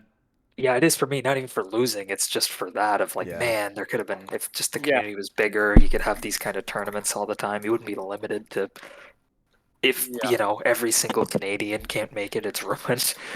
Yeah, it's exactly that. Like I honestly don't care that much that I lost. It was more so like, fuck, dude. Like, are we ever gonna play a series like that again? Like, is that the peak? Like, Oh, probably. that was for sure the peak. Yeah. Who So knows? You might see. I would love to see personally, and even though it might not be as high end, I would love to see alumni games. I would love to see two old teams get together of that'd be dudes who cool. haven't played. It would be so cool to see, but it'd be almost impossible. Congrats on your 20 goals, Dial. Thank you, thank you. Getting around Yeah, Big V. thank you in advance. Yep. All right, so kind of on the flip side of that, and if you've watched any of the Face-Off interview series, you'll probably recognize most of these questions. But what is the biggest regret that you have about your career? Ooh, regrets. And you're not allowed to say something like, "I wish I found the game earlier." It has to be something during the time you were playing the game. I mean, I just wish I was. I wish I kind of like maybe played a little bit better, or maybe like tried to suggest benching myself in season 19 for Hawk. Because I remember seeing them play together when I was in away, and they were actually like way better. But for some reason, they liked having the defensive defenseman and me versus Hawk, who was going up. But I actually think that would have worked more for them. So I guess I regret is that I would have suggested that when I noticed it, and instead I just took the playing time, and then we took Hell the yeah, L. King. But yeah, that's probably it. Also, maybe like I don't know if this is really a regret, but like, I kind of wish I played more like seasons. I didn't know that LHL would die as quickly as it did. Otherwise, maybe I would have tried to play more while I was in school. Do you think that Because would have been then realistic I, given your I circumstances? think I could have I think I could have made it work if I like Maybe more really like wanted sub to. 50% attendance seasons or something like that. or be a Something pushing like hard, that. going home. Yeah, or Here, maybe like going home like super early, like trying, just trying to fit it in, just because like I didn't know how much time left yeah. the LHL was. But Well, I'm pretty happy because I always I played, since I found it, I played every LHL season and I made almost, I think except for season 19, I made like all the game. I would go out of my way when I signed up to make the games. And it was something that like I knew I didn't know. It was like, okay, it's going to season 19, then there's gonna be 2 years off, and then we're gonna play three more, and then it's gonna be over, and then there's gonna be yeah, tournaments here and there and whatever. Like obviously I didn't know all that, but I did always understand in playing. And I think you and me had a similar view of the leagues where but I did appreciate what it was. And I appreciated there was nothing else like it. The closest thing to like the HQM leagues would be playing in a sports league, which is just like, yeah, when I guess I found the game was I'm 19. It's very, you couldn't play in a high level league, in anything finding it that old. But, with exactly. HQM, you can get, and I definitely went out of my way to appreciate it's like, okay, this is going to end one day. This isn't going to go on forever, and I'm going to want to have participated in it, like because I will never experience anything like this again. Yeah, So it's and that's why I say maybe I should have taken advantage of it more. But yeah, I didn't know. I didn't know. I could sense it a little bit at some points, but like I don't know. I prioritized my schooling, well, I mean, so it's not honestly. It is at the end of the day a game, as much as maybe I yeah. hyped it up there. It's just a game, No, even But it's though good eventually. moments, it's something. It's a special game. It's interesting. Yeah, Nothing's quite like it, but I don't think you really would have made a mistake. yeah. Or That's maybe also another thing I want to say for that, like regret. Maybe I should have tried more being involved in like recruiting new players because I feel like I maybe had some decent ideas on how we could recruit people or like try to get people to stick around more. So maybe getting more involved in that. But I think by now it's honestly I think it's just too late. Like yeah. I don't know if there's a way we can actually get a consistent new player base unless we have like a No. completely new game. Yeah, So Yeah, we needed the new game. and we'll Well, we'll we'll put a pin in some of that because we will come back to some of those yeah, points you just made a little bit later. okay. yeah, towards it. Well, okay. Well, you kind of gave the answer, but do you wish you'd experienced then the peak of kind of the LHL and the league structure? Three leagues with huge recruitment waves and, new players coming in all the time. I mean, of course. Like, Yeah, I mean, I guess it's a similar question to like, do I wish I found the game earlier? Like, yeah, I yeah, guess so. Like, if I found it earlier when I was like younger, like someone like Meatsail or Quacky's age, their brain like developed into this game that probably made them more cracked than the normal person. So like, maybe I would have been even better. So I don't know. That's for sure. Yeah. yeah. Also, you guys talk about it a lot, how it's like the glory days, like Yeah, Makes well, it a little bit at the cool. same time, it is, We're sort of HQM is in our boomers. age. Yep. Yeah, well, but Yeah. just if you look at our age, it's like we're both, I mean, it's probably different times for both of us, but we're both in college playing the game. It is, sort of like the peaks of our lives have happened while we also had found this game that we really liked. Yeah. Yeah. You That's true. talked a little bit about, after season 20 regretting the fact that you weren't going to be able to play more. Is there anything else you wish you had accomplished during the time you were, or the leagues were still active? GMing. Oh yeah. I wish I was a GM. I think that would be really interesting. I think I almost did it in season 20, but I didn't see a point in being the sixth overall selection or like being the sixth GM to pick. I can tell you I it think that kind would of have, sucks. yeah, I didn't think that would work out as well as like going to Sully, who had the first overall pick, and we got a Yep. way better team that way. So, but I still like, I would love to kind of like form a team and like pick the players around me. I kind of wish we had like I would love to be a GM if we had like a huge like player base, because I can actually like pick like stylistically like who I want with me.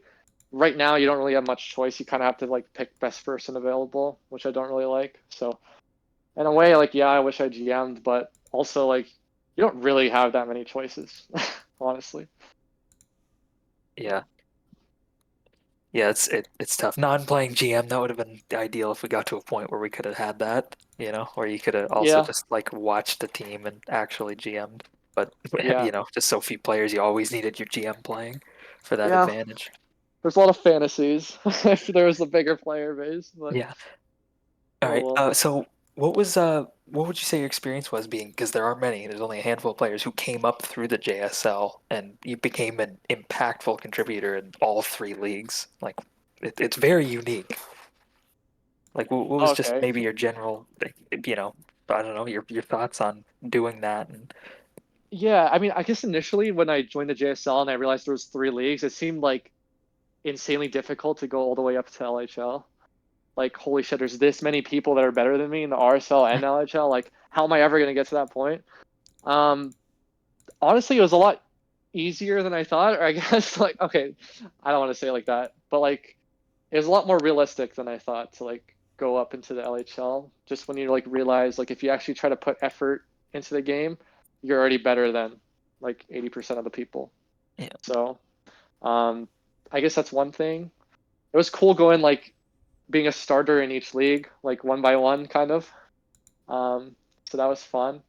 And I think I don't know, I had the experience with playing with a bunch of people in JSL and then RSL, and then they kind of never played the game again. So I played a lot with people who'd never played again, and then I didn't play that much with that many people in LHL. But I think overall it was like beneficial for like development wise for me personally, just because of that like brand new team itself that kind of had to push me to like be better because we had new players on our entire team. So like I had to be good. So that definitely helped with the development. So All right, well, we're going to start getting into some personal opinion pieces here, okay? So you're going to have to give some specific answers for this. So I need you to be willing to okay, work with us here, okay? Can you do that? I can do that. Okay, all right. We're going to start a little easy, all right? Who was the most underrated player that you think? And Dolphin. it doesn't have to be like, just LHL. Like you could say, I don't know, maybe Uh, like, Juice didn't play a lot of LHL, right? So you could include him and just say he's underappreciated, but I mean, I'd yeah, say Dolphin for sure, honestly. somebody picking Dalf is wild to me because when I came into the game, it was like he was the best. Yeah, I mean, I guess back then it was It's different, but so like, wild. That's wild to call him underrated to me because it's just like he was winning best defenseman awards left and right. He was a but like killer. definitely in the last 3 years, like he's a little Yeah, that's fair. underappreciated, right? Like, Yeah, that's fair. obviously there's all the memes and he gets roasted and he didn't play well. Like I know Dial played with him quite a few times in like season 18, 19 maybe, I don't know, 19, yeah. 17. Um, but yeah, like I thought like having someone like that on your team is so valuable. Like it's insane.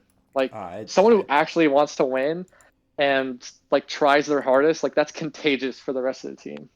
I So if you really want to win, he's like the person you need on your team. Like it's just that simple. I could not agree more. I think I said it in the interview that I ended up doing with KP to interview myself, I think is where I talked about it first. But I credited Delph almost entirely for basically revamping my career when he traded for me back in season 7 of the LHL, which Yep. was a really fucking long time ago. But I was, pretty good individual player, but didn't really stretch much beyond that.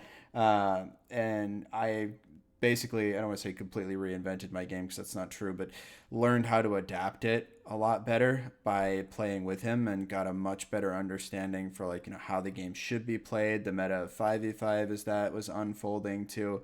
I would not have maintained the success I did without getting to work with him. And like you said, people roast him all the time because he uses a lot of like traditional hockey terms like F1 and Yeah. F2 and stuff like that, right? So people roast him for that, but I do think he genuinely has a really good mind for the game.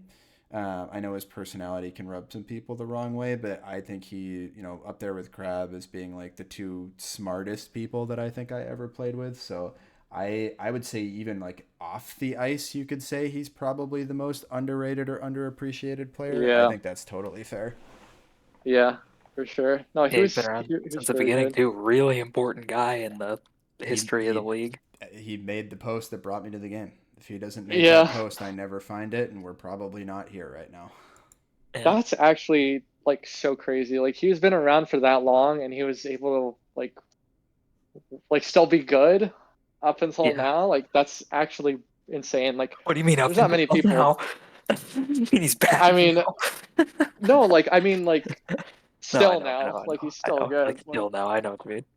yeah, like he did have some like out there strategies at times with like, oh, I want the two forwards to like cross here. Like those things like that, I didn't really think they had much value in the game because they're like so difficult to pull off. Maybe if there was like the best players, maybe they could do that.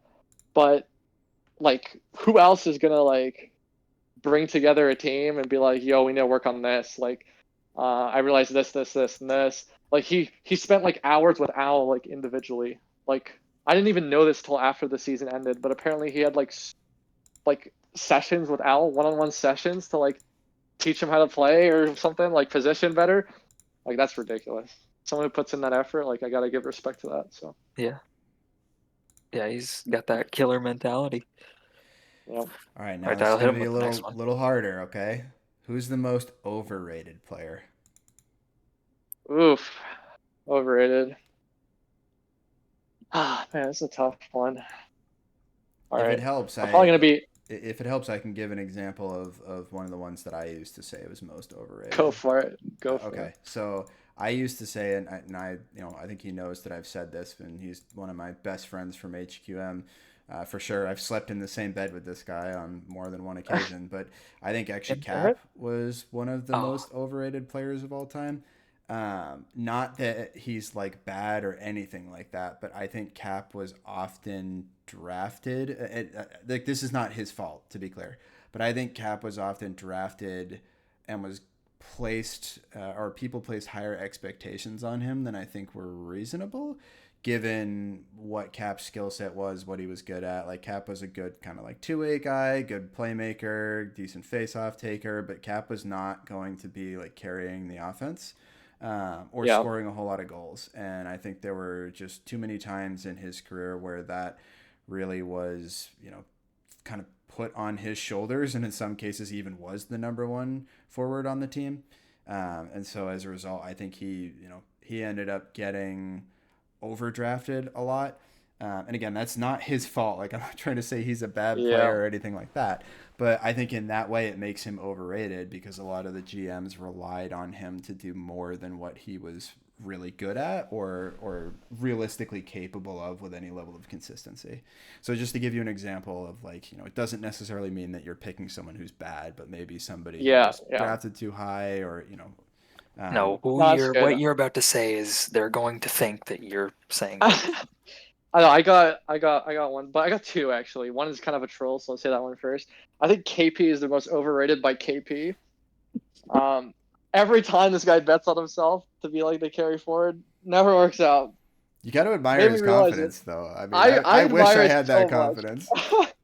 I love it. I love it, but buddy, you gotta realize Dude, I feel like I just Maybe, but utilized him in the perfect way in that past tourney where he is the number one forward, but is he? You know, where he's like the third best player on the team, but he's also the number one forward. yeah. It was very interesting, very hard to pull off. But anyway, yeah. All right, my actual answer, and this probably is super controversial, but whatever. I'll say Austin is one of the most overrated Oh my defensemen. God. I had a feeling he was gonna say I that. actually did. For some reason, I felt like he might say that. Just which I I'll just actually say he's underrated in terms of like the offensive contribution as a defenseman. I think he's actually really good offensively, like being able to like see where plays are and like pass pucks to people. Like I actually Yeah, think he's really really good good in terms of vision. like vision. Yep. But I think defensively, he's actually not as good as a lot of other defensemen, honestly. I never I, really had an issue like playing against him, like defensively, like one on one. yeah. If I see him like he turns his back a lot, and whenever I see a defenseman do that, I love it. You're just giving me a free shot. Like I'll Look, take it's that me. I'm getting in that lane. because I love shooting it. Like I love shooting it from backhand or forehand or whatever. But I don't know. He turns his No, back a lot, and I think I could take advantage of it a lot. I yeah, don't know. no, I I'm never. I feel Quacky's like a I never big really fan had of that. this take, by the way. If you didn't see I that, know. he's I a know. big I've fan said of this this to him take. before. I think I said this to him before, and he told me I'm stupid, but I don't care. I'm gonna stick with it just because I think it's well, true. He may have been a little But more colorful this time, but he's I still will say, good. Okay, he's still like one of the best defensemen. yeah. Okay, I'll say this. But as people are saying, like he's the best defenseman overall, like out of anyone, or like top two, I don't think that's the case. Like I'd definitely give it Juice over that. I'd give Guy that. I'd give Tony that. Um, I'd say like all three of those are probably better than Austin defensively, but Yeah. offensively, he's actually pretty good. So Which yeah, I will say, as a big Austin lover, again, just had him on the team, just typed him up. Thank God. And yeah, maybe Quacky's a little overboard in the chat, but I agree. I agree with Quacky. But I do see, while I wouldn't go as far to call him the most overrated player, I absolutely see that I think in the skill, which would be, I don't know what you'd call it, maybe checking, which isn't hitting. Like, I mean, at the actual act of defending a player, like like forcing people off the puck, I like bodying don't them off think it. Yeah. that's what Austin's great at. No, but I do think yeah, Austin's transition, but everything that makes a defenseman good, he's good at. Like he's just so good, and I think he is the best defenseman in the sense that of defense, just somebody who is a defenseman, who is not a forward, who is not a positional. He is a defenseman. His position is a defenseman. He's not like I don't think my position is defenseman, and I don't think Juice's are. And I think Juice is obviously significantly better at checking than Austin, and probably a better defenseman. But so I can see yeah, where maybe you wouldn't count Juice as a defenseman. Where I think Juice is the best when he's on defense. There's nobody better than him on defense. yeah, But yeah, yeah, other like but I do see that where Austin, I don't think Austin's strength is at actually defending a guy. That's yeah, not his, like, one-on-one defending is not Austin's greatest strength. But at the same time, I think he's such a good all-around defenseman, and including being yeah, pretty good at defense. But that it's like, I would yeah. call, Like he's your super your good at the take breaking incorrect. out. He's super good on the breakout and like being able to like know where plays are gonna go like offensively, and like he's pretty good at cutting off passes, like stretch passes, whatever. Yeah. But in like I don't know, I guess I'm also like super biased because I played against him in the finals and season 20. But we did a lot of like short passes and we would like skate up with the puck.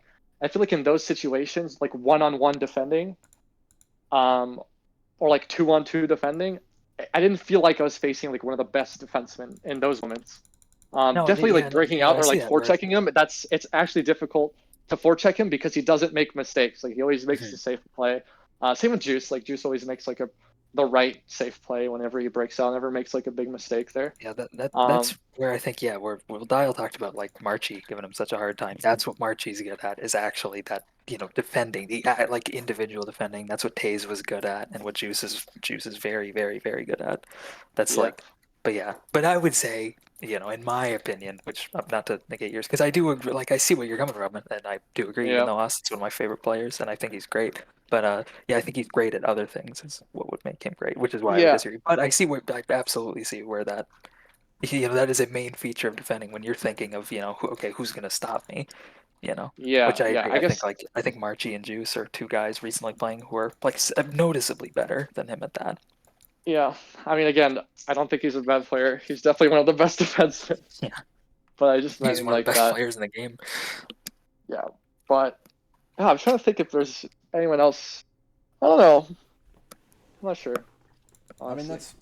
that's good answers for both of those. So I Yeah, I appreciate can't you even. actually being willing to to give some names here. Yeah. I can't even think of one to dial through Cap under the bus for no reason. And then Paco picked an extra dude. I don't even have one. I don't think anybody's overrated. I think everybody's terrible. Well, Tony, go ahead and save it because one of the things that might be coming next, we're gonna call it Faceoff Scorched Earth Edition, where Tony and I just go through and rate everybody Oh yeah, that would be and so rip good. into everyone that we think sucked. So That'd be so good. That'd be yeah, so good. We should do that. yep. So that we've talked about doing that for a while, and it might be time. The last time the game died, we talked about doing it 3 Yep, years ago. yep. 4 years ago. And And now we're running it back. we've reached All right, that you'll point talk now. about it in 3 years again. Don't worry. Yeah, but unfortunately, the LHL will be back the week after we do it, and they'll be like, "Hey guys." Oh man, I like that question. That was tough. That was tough. I'm sorry, Austin. I'm sorry. I think we He's got some gonna. more that might be a little challenging for you here, and maybe these ones you can pick somebody else to throw under the bus. But next one or two should be a little bit easier. So Yeah. Okay. All right. Do you ever have a role model you looked up to as a player, like a specific one? Role model. Yeah, somebody you looked at and was like, "Oh fuck yeah, this is the guy I want to be like him." I mean, I guess Crab. Like, I always liked the passing style play, like in anything. Mhm. Um, like in any sport. Like I just like the ones who like were assisting or like the playmakers. Like I always had respect for those people because they had like really good vision, and Crab was obviously one of those people. I think just getting further in the game and like getting better and better, I realized that you kind of have to have more of a play style than just playmaking to be successful. So I kind of went a little bit away from that, but definitely early on when I started playing, I was trying to model myself after Crowd. But I Yeah. still I still feel like I use some of the same like playmaking skills that maybe I learned by watching him. But I'm definitely more aggressive in how I Yeah. play and like holding on to the puck because I actually just think that's probably the better way to play the game. I Yeah, just think holding that's onto the just puck how. longer. Yeah. I just think like HQM is just like that's probably how you're gonna have more success is like holding onto the puck and like getting past someone than trying to like especially with offsides trying to Yeah. like pass across to someone Yeah, well, else or like you see some cool passes if that line goes away, if that line becomes imaginary. But yeah yeah, yeah you're right. but yeah I'd When you probably were in grab like when you were in the JSL and RSL, did you ever like look up to LHL players? Like, did you see the good players? I know I did. I know I remember seeing players and telling my friends like, you wouldn't believe how good some of these players are at this game. Like, were you ever like that? Like looking at these LHL guys, like, whoa, these guys are crazy. Like, did yeah you I ever mean have that thought? when I was in JSL and then crap picked me up from the prospect team or whatever I got to watch the finals from the team speak there and saw him play against like Otto. And then Otto had that like 35 goals, 0 assists. I'm just like, what the fuck is up with this guy? Like, how the fuck is he doing what he's doing?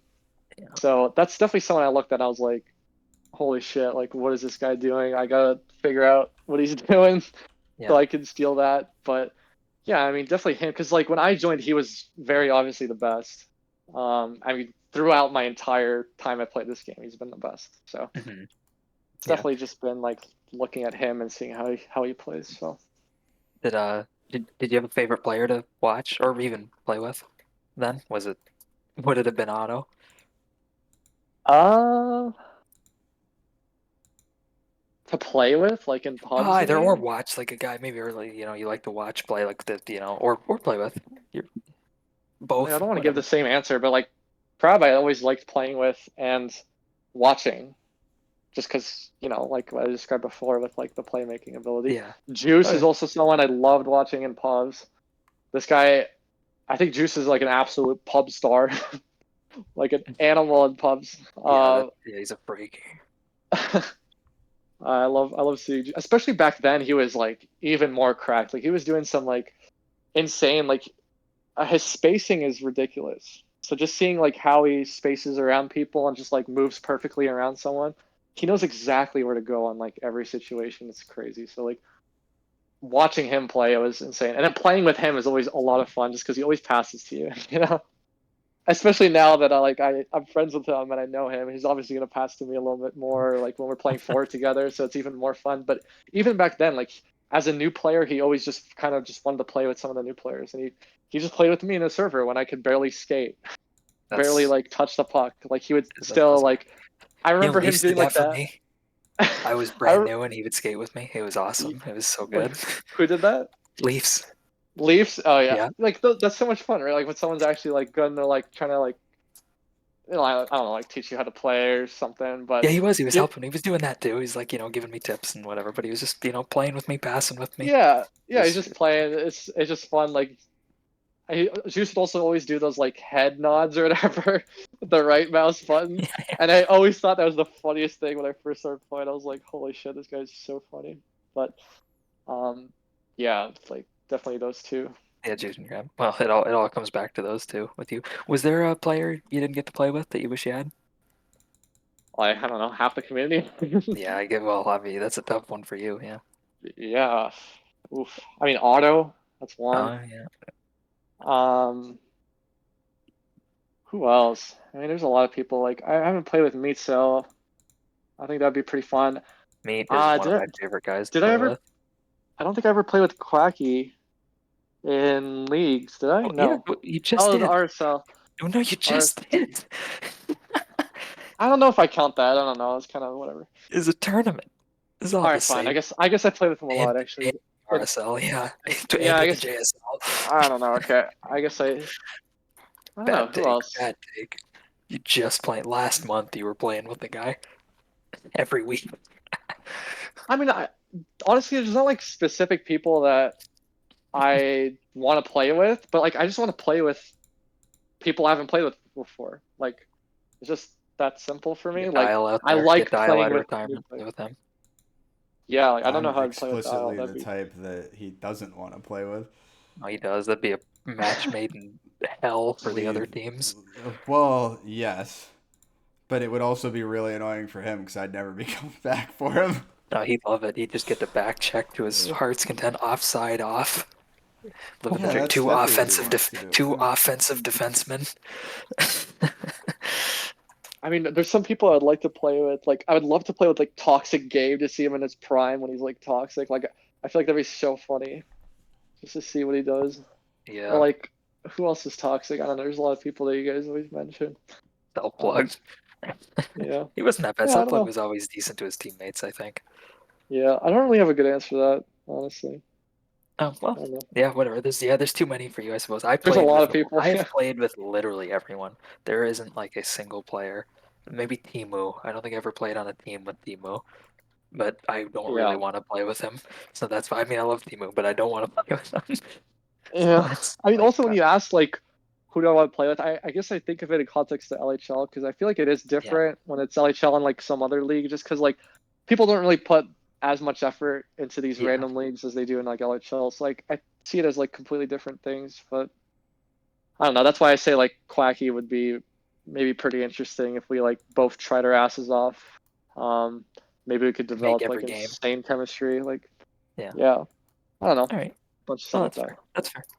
Fair. Even though you've played on 3 teams with Quacky, that's fair. That say you've never really played with him. It's fine. Um. Yeah. All right. So here's a question. It was a sort of a last minute addition. Maybe you'll be willing to answer it. You already talked about the underrated. Were you ever disappointed by a player or a team? Like, did anyone ever really let you down? Like you went in with something with high expectations. Maybe a player wasn't as good as you thought they were, or the team didn't work. Ooh. Um, I guess seeing how good this person was in pubs and playing with them for so long, This could be anyone. This could be I so many really players. I really wish I would have seen him have more success in the LHL because I think that really would have made it cement himself as one of the best players, even though he And is still one of the best players. who's But that? that's Juice. Yeah. But like Yeah, I I'm agree. not like disappointed in a way, but like I kind of wish he cared more about leagues because he never Yeah. really did, and that See kind one of the of better players not play is like tough. Yeah. that hurts because like shit, man, like you have so much skill. You're like clearly one of the best people. Like if you wanted to be good in the LHL, if you really wanted to play in that, I know a lot of the times like he didn't want to play or he's like dreading playing or whatever. But like I don't know. I feel like if he actually wanted to play and get good, like he'd probably be really good. But I don't know. We'll just never know, and that's the thing. That's what makes me disappointed because Damn. we won't know. So Yeah. That's a good answer. Good answer. He's listening. Uh, so I see him in the chat. yeah, of all the teams you're on, what one was your favorite? Fuck, I don't want to say just the team I won the cup with. Well, you could pick one of the two other teams you were on. Yeah, no, it What isn't about really Team that many. Canada? What about Team Canada? Yeah. What about Team There Canada? you We go. were. I mean, we only played for one series, man. I'm fucking devastated. I The one time. wish we could play we would have played like some scrims or something beforehand. That probably would have helped us a lot. But The one I don't time I really play have with Paco and he hates the team. Never want to play with like any of you again. like I kind of wish we were you playing said more Otto, by the way, and consistent. players you wish you played with. You just played with Otto in a tournament. This is crazy. I think we These didn't all play count. together. He never passed to me. No, just Okay, kidding. that's fair. That's fair. That's fair. He doesn't like passing. He really hates it.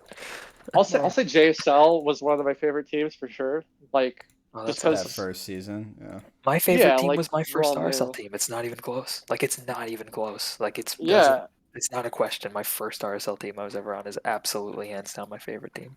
exactly. Like it's just so much fun to play with a lot of people who just kind of don't know what the fuck they're doing, and like you just get a lot of characters in these lower leagues too. Like a lot of people who are just like Yeah, super funny like or they used to have fucking different around. play styles too. You used to see like physical defensemen. You used to see, sort of like passing wingers, like things that like people who in the RSL or the lower leagues back then used to have like one thing they were good at. They would just do it like a long shot, and that Yeah, would be what they did. It was so I don't know. It was very interesting. I loved yeah. my early RSL days. But if it's my like true competitive nature speaking, I would definitely have to say Boston season 20, just because we tried the hardest Yeah. and like that was just the most fun. Like actually improving as a team, like that's just the best when you actually want to win, right? So that felt pretty good at the time. But yeah, definitely JSL just like for fun, just for shits. All right. So Yeah. All right. Well, what even though you did just put it together for Canada, what would be your 5v5 dream team? oh, 5v5 dream team. I thought about this one a little bit actually. Um, all right, I gotta put Crab and Juice in there. I mean, I've talked about them so much in this, so I gotta throw them in there. It's got to be Crab Juice and Quacky, right? I don't Crab know. Juice, Quacky. I'll throw Guy in there just because he's my boy. Well, you have to be on the Um, team, so Does it's he? gotta. yeah, Does yeah. he? I'm playing that, and we're rotating like a clock every time someone scores. Oh fuck! I Oh, was on okay, that team. okay, okay. So those are the five, but I'll give honorable mentions to two people. One is Ike, because I love playing with him. He's so much fun to play with. Just an absolute troll, and he just does like the most crazy shit. And then second, I'll give a shout out to Jay Lalu, who I love playing with Yeah. on defense anytime I play with them. He popped in the chat Um, earlier. I don't know if you saw that. Yeah, did he he? was here earlier. Yeah, Yeah, he yeah. said What, something. back when we were talking about how Crab was grooming people. Yeah, he said Gabe made him who he Lalu? is today. Well, shout out to fucking Lalu because I love playing D with Lalu. It's just so much fun. Um, I'm probably missing someone honestly, but nah, I think that's about it. Yeah, that's the dream team. Damn, left out again, Tony. Um, Neither of I, us I made the Get cut. if get better, anyone Tony. else in the Fucking game maybe had you'll been make a consideration. if there was any other Canadian player, I wouldn't have made Team Canada. Paco would have. Actually, Otto was in charge, right? I might have made it. If Paco was in charge, I'm not even there. Not even eight. They're playing 4v5. I'm picking Al if I'm GMing. No, I'm just kidding. All right. Maybe if you played. So the last few questions we have are some things we've started to touch on a little bit earlier in some of our conversations, but these are kind of largely related more to the community or the competitive leagues as a whole, right? So The first is, what would you change about the game itself or about the community, or both? So that could be, community perception, reaction to things, mechanics with the game, or features with the game, like adding accounts. What if you had to pick like one thing you could change to improve the future outlook of HQM? What would it be? Probably easily accessible pubs for like new players. Like being able to make an account is such a simple thing. Being able to make an account as a new player, like immediately in the server and just being able to play. Like, can you imagine how many people have just like left the game because they had to wait for an account? Probably like hundreds, honestly. Yeah, over the Or last because few they couldn't years. even figure out how to make it or get in, or Yeah, yep. yeah, exactly. Like that's a pretty simple one, I think, that could be changed. Yeah, it's a Um, tragedy that normal pubs died just for the sake of new players. yeah, and I just think like the attitude towards new players overall from a lot of people in the community is like pretty horrible. Like I I'm mean, in VC a lot, and I hear a lot of things like when new players or like worse players are playing on oh, someone's hey, I'm team, and not. I'll be the first to admit I'm nasty in VC when I gotta play with somebody like new or whatever. But at the same time, I would never type to them that. yeah, yeah. But like, But I'm not innocent in this either, by the way. yeah, no, I'm I'm absolutely also not. Yeah. I'm also a culprit in this, but I just think like just the attitude for like, oh, in order for you to play in this pub, you need to like grind the game out a little more and like a server by Yeah, there yourself. needs to be something. There needed to be something for new players, and we probably missed the boat on that. But Yeah, like that sounds absolutely crazy to me, and I'm not sure why a lot of people have that attitude. Um, but anyways, that's something I would change. Um, yeah, I don't know. I think that's. I don't think there's like a mechanic I would change. Honestly, the game feels perfect. right, Like When playing it. we hear a lot on these, but don't really get a lot of concrete answers for, is making the game easier to pick up. And it's tough Yeah. to say how you would go about doing that. Obviously, in a vacuum, it sounds nice. Lower the skill curve a little bit, or at least at the start, so that it's a bit easier for players to get into the game. But I was curious if if there's anything you could think of that would help reduce that initial skill cliff that you have to scale up before you can even start really participating in a game in a meaningful way, like learning how to receive a puck, learning how to make a Yeah. pass, and just skate with a puck. Yeah. I mean, I actually take a lot of things away from like Rocket League because that's kind of a similar game in my mind, honestly, like in terms of like mechanics. So like if there's a way that someone we could have like drills or something, like bots that people can play against initially that could help them like kind of get into the game a little bit and like get used to shooting and passing or like doing some sort of drills like that are already set up like that. But that's like we're not going to be able to get that and once we have like a developer, right?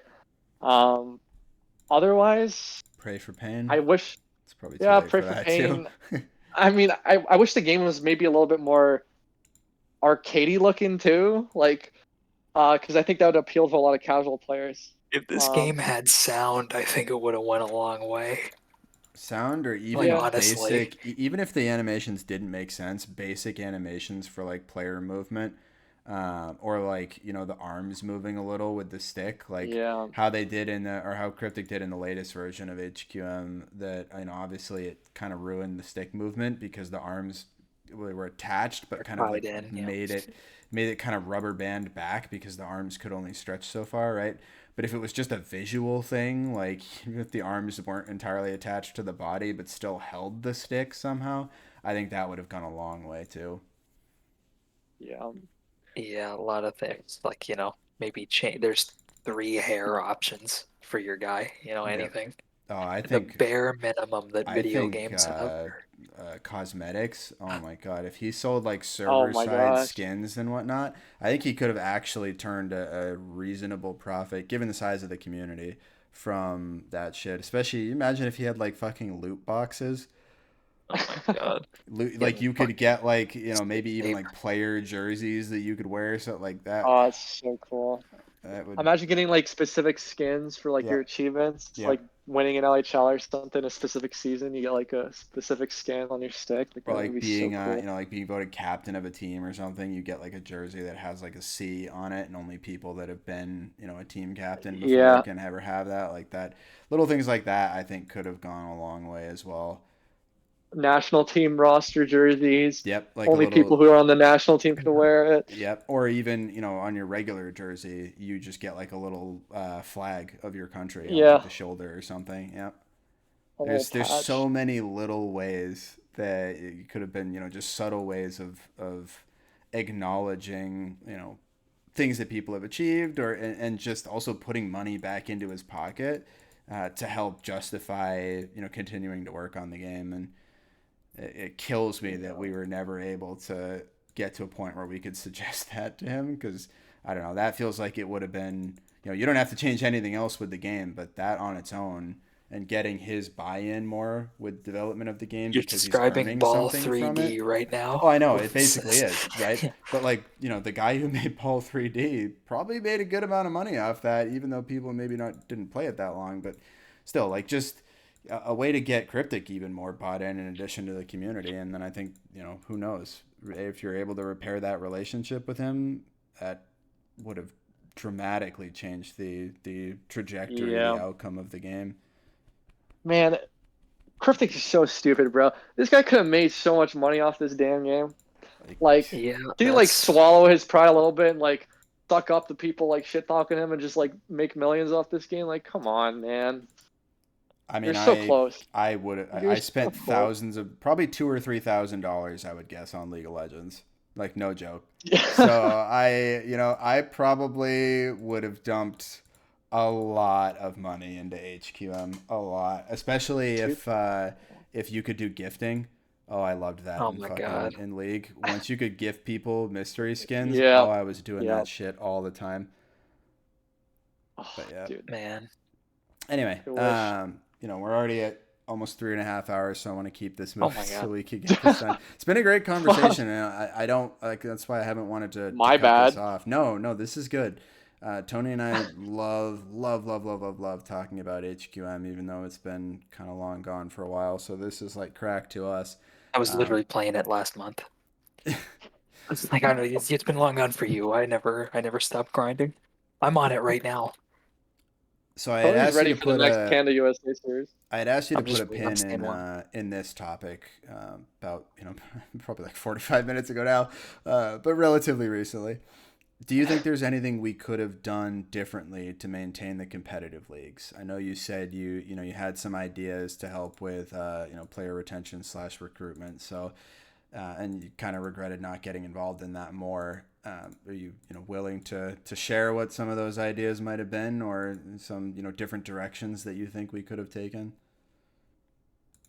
Just like make okay. So like the first impression of a game is like so important for someone like sticking around, right? Yep. Um. So like even just having something as simple as like a tournament happening like the day right after a recruitment post is made for like all these new players. Because like as soon as like the 2 day mark goes by and these guys like don't have anything to play, like you're very lost like 90% of them, right? Like it's so important to just have like a good initial impression on the community and on the game and like make that last consistently. I know some of the recent recruitment waves we've tried, not recent, but like when the The JSL was Ideas last dead. too. ones we did, yeah, yeah. Yeah, like the last ones we did, like we didn't really have much like set up for them for the new players, if I remember correctly. Like we tried to have pubs, like we turned off ranked pubs and then we tried to play pubs with them, right?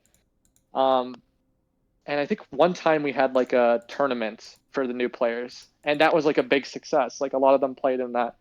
But then after that there's just like nothing to play, right?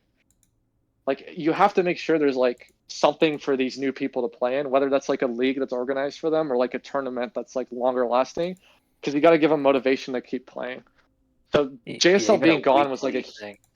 yeah, even a weekly thing would be great, but like the JSL being gone was such a big hit just because there's no motivation for people to like keep playing the game for them to get better.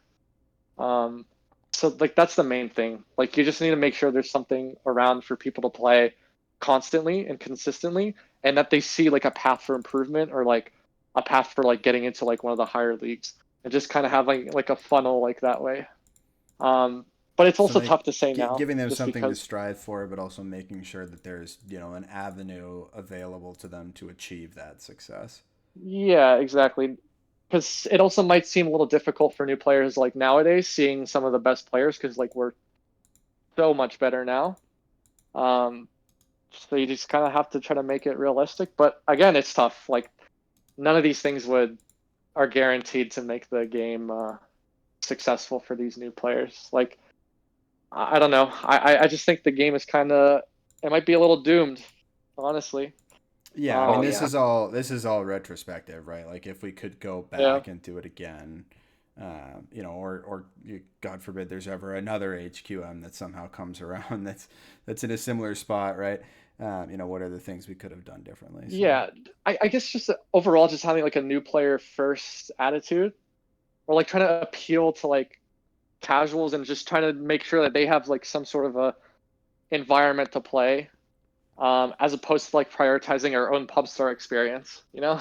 yeah, I mean we shot ourselves in the foot there for sure. I mean we prioritized trying to get a better experience for the players that were still playing instead of trying to build up the next generation of players that would keep the community going, and we paid for that by losing them. Yeah, Mhm. exactly. So, um, yeah, I mean that's probably I guess something that we should have done. Maybe just have like a shift of mindset that way. But I don't know. There's also no guarantee that that would have worked either, just because of the nature of the game. We're dealt with kind of a shit hand here. Mhm. Um, but maybe it could have helped. Maybe it Yeah, I could have mean generated some more people. So we who were dealt knows? a losing deck of cards no matter what, right? It's just about how long you could stretch that out. How long could you keep bluffing before everybody realized that, it was actually just doomed from the get go. So yeah, Yeah, but and in hindsight, given everything, I think we did a really good job with that. But obviously, there are definitely things we could have done to keep it going longer. And it's always nice to hear different thoughts and suggestions, opinions on things that we maybe overlooked or didn't take seriously enough. So yeah. I mean, it definitely worked for obviously the seasons that I wasn't here and I wasn't able to see it like firsthand. But I mean, I came in, I was a new player, I went through the pipeline.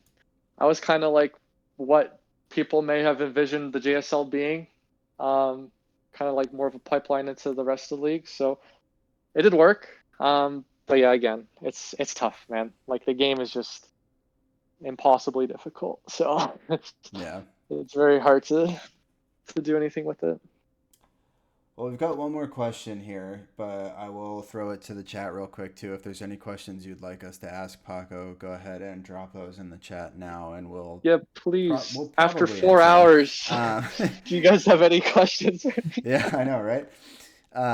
Also, if you have any more, drop comments on YouTube or reach out to Paco directly through like the HQM Discord or something, and I'm sure he'd be happy to answer more of them. But I know we've already kind of addressed on this a little bit, right? You definitely would like to see the competitive community come back, even though that's probably not realistic at this point.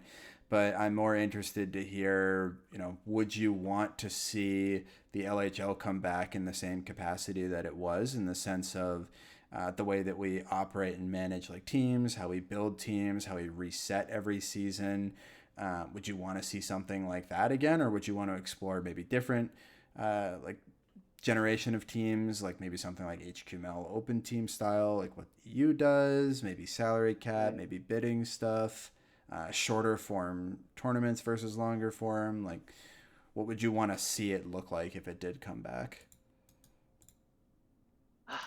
Yeah, it's a tough It's a one. loaded question. I I mean, I do like the draft, like resetting every season. I do like that. But what I would also like to see is we had a big lack of like best on best competition during the LHL seasons, right? Like, did we really have um many best on best like during I don't know season 9 through 22? Like, Season 12, yes. Yeah, there were a couple seasons where like maybe the top two seeds were far and away better than everybody else and Season ended up 12, we meeting in the knew one finals. But day in what the finals were going to be. yeah, And then it was awesome. it happened yeah, occasionally, but it was not It was not that common. Yeah, I guess what I'm trying to get at is that the good thing about the way the EU people do it is that they get like the best players against the best players, and maybe they improve a little bit better through that.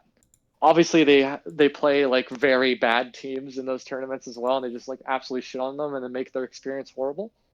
I But maybe hated our something, experience doing that the last time we did it, by the way. That was yeah, one of my least favorite leagues we've ever played.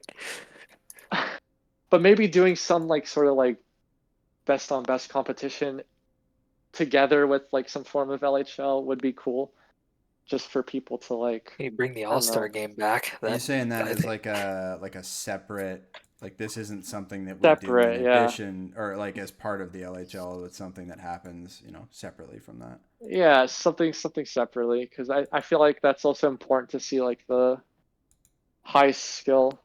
I don't know, maybe I'm also biased because I would want to participate in something like that. But I think that's also important, like to see like people want to play in that and people also want to watch that. Like that's just in any game you ever, any successful game in any successful esports, you have the best facing off against the best, right? Like people do want to see that, and that is what attracts people in the end. Um, but I don't know. I think like the LHL itself, I don't think there's much I would say to be changed. I kind of liked how it was being done. Just no non-playing GMs. I feel like that kind of ruins it. Some it's all or drafts. nothing. Yeah, I think all non-playing GMs would be really cool because then you could start to try to do some Yeah, other stuff like randomizing draft lottery or like making draft lottery actually based on like previous season performance or snaking it. It's a lot easier to do stuff like that if you don't have the GM's skill to account for, right? That was always a big point of contention going into every draft as well. So I always thought that yeah, would be super cool. Just unrealistic to get six people that care enough about the game that also are willing to not play. So yeah, yeah, little rough. yeah. Stuff like one big league, I was never a fan of. Like I just don't know how that would work ever. Well, each team gets one good player and then a bunch of other guys. Yeah, I Yeah, don't know about that one. yeah. Watering No, that down would the have been bad. competition is not the play. I think you guys did a good job with like how the format is of the LHL over the years. I honestly thought it was good. I mean, obviously, ideally there would be like a shit ton of teams, and that would be like super cool. I always Like just wanted to like if we could get to like 10 to 12 teams that were of yeah, like similar level of parity. I thought that would have been so fucking awesome. Even just to get yeah, there, and maybe there were points in time where we could have tried to push to 7 or 8, and maybe we were a little too passive and not trying to pursue that. But I think given the lack of defensemen and goalies, like we spoke about earlier, especially with offsides not even being a consideration back then, I think it would have been a tough sell. It went back to yeah. 4v4, then 8 teams. That would have been pretty Yeah, easy. I don't. Nobody ever can really considered that. we did 4v4 do was not an that. option. We did do that pre, like the season 5, the last Yeah, there were 4v4 like eight season was teams. 8 teams. But one of the issues there was just again not enough good players, so you wound up with teams that were just complete Yeah, bottom I meant more feeders that were towards the end. non-competitive. Either Yeah, yeah. season like 13 through 15 or maybe 19. You do 8 teams, 4v4. But I mean, again, I think by that point it would have been stupid.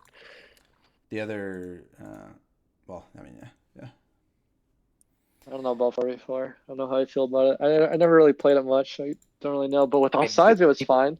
yeah, yeah. If you have offside on 4v4, is not that bad, I think. But Yeah. But seeing how the EU people play, I sometimes watch their games and just like this looks dumb as fuck. yeah, Just so much space. Like Auto would eat you guys up.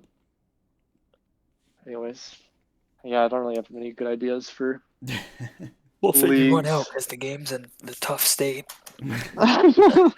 We're in rough shape right now, Paco. You got to come up with something. We're doomed, Tony. We're doomed. Super's doing his best. Matt's around the corner. Anyway, so all of that aside, we got through a ton of stuff today. Yeah, 3.5 hours. So thank you for sitting down and talking with us for this long. And thank you to everybody who watched all of this at any point during it or the whole thing. If you did, bless you. You should probably find something else to do with your life Yeah, what's instead wrong of with you? HQM Yeah, that's tough. stuff. But I guess we're kind of the pot calling the kettle black here. So anything else that you wanted to chat about, or any send offs here before we This wrap camera, things this up, camera, this Paco? camera. What you got Yeah, going on right yeah, now? yeah, exactly, yeah. Shout out to everyone. I mean, I hope this ain't the end. Only time will tell. Maybe in 10 years we look back at this when there's a land tourney and we're playing for millions of dollars and we just laugh. So I'll see you Dials in then. the ground. We're playing at the Okay. dead Dial's funeral. Yeah. Man, that would suck, Dial. I gotta tell you, that's happening. Do not die. I'll try not to, Tony. I- I'll try not to. But do you think if Dial dies, the community just revives because everyone like bands together? No, I would probably never touch the game again. I would fucking salute. I would salute my computer every time I scrolled by HQM. Oh my gosh, it's funny. But yeah, thanks for the interviews. Thanks for the interview. Thanks for organizing this, and yeah, thanks for everything you guys done over the years too. I mean, it's been, I don't know, about maybe 10 years for you guys. 8 for So me. God, not 10. It'll never be 10. I'll never. it's a long time to suffer, guys, but I appreciate you suffering for us. Yeah, sorry. Yeah. Fuck, I love Juice, HQM. Unlike Dial, I love HQM. I love playing it. Juice is suggesting a Dial Tribute HQM tournament in Boston.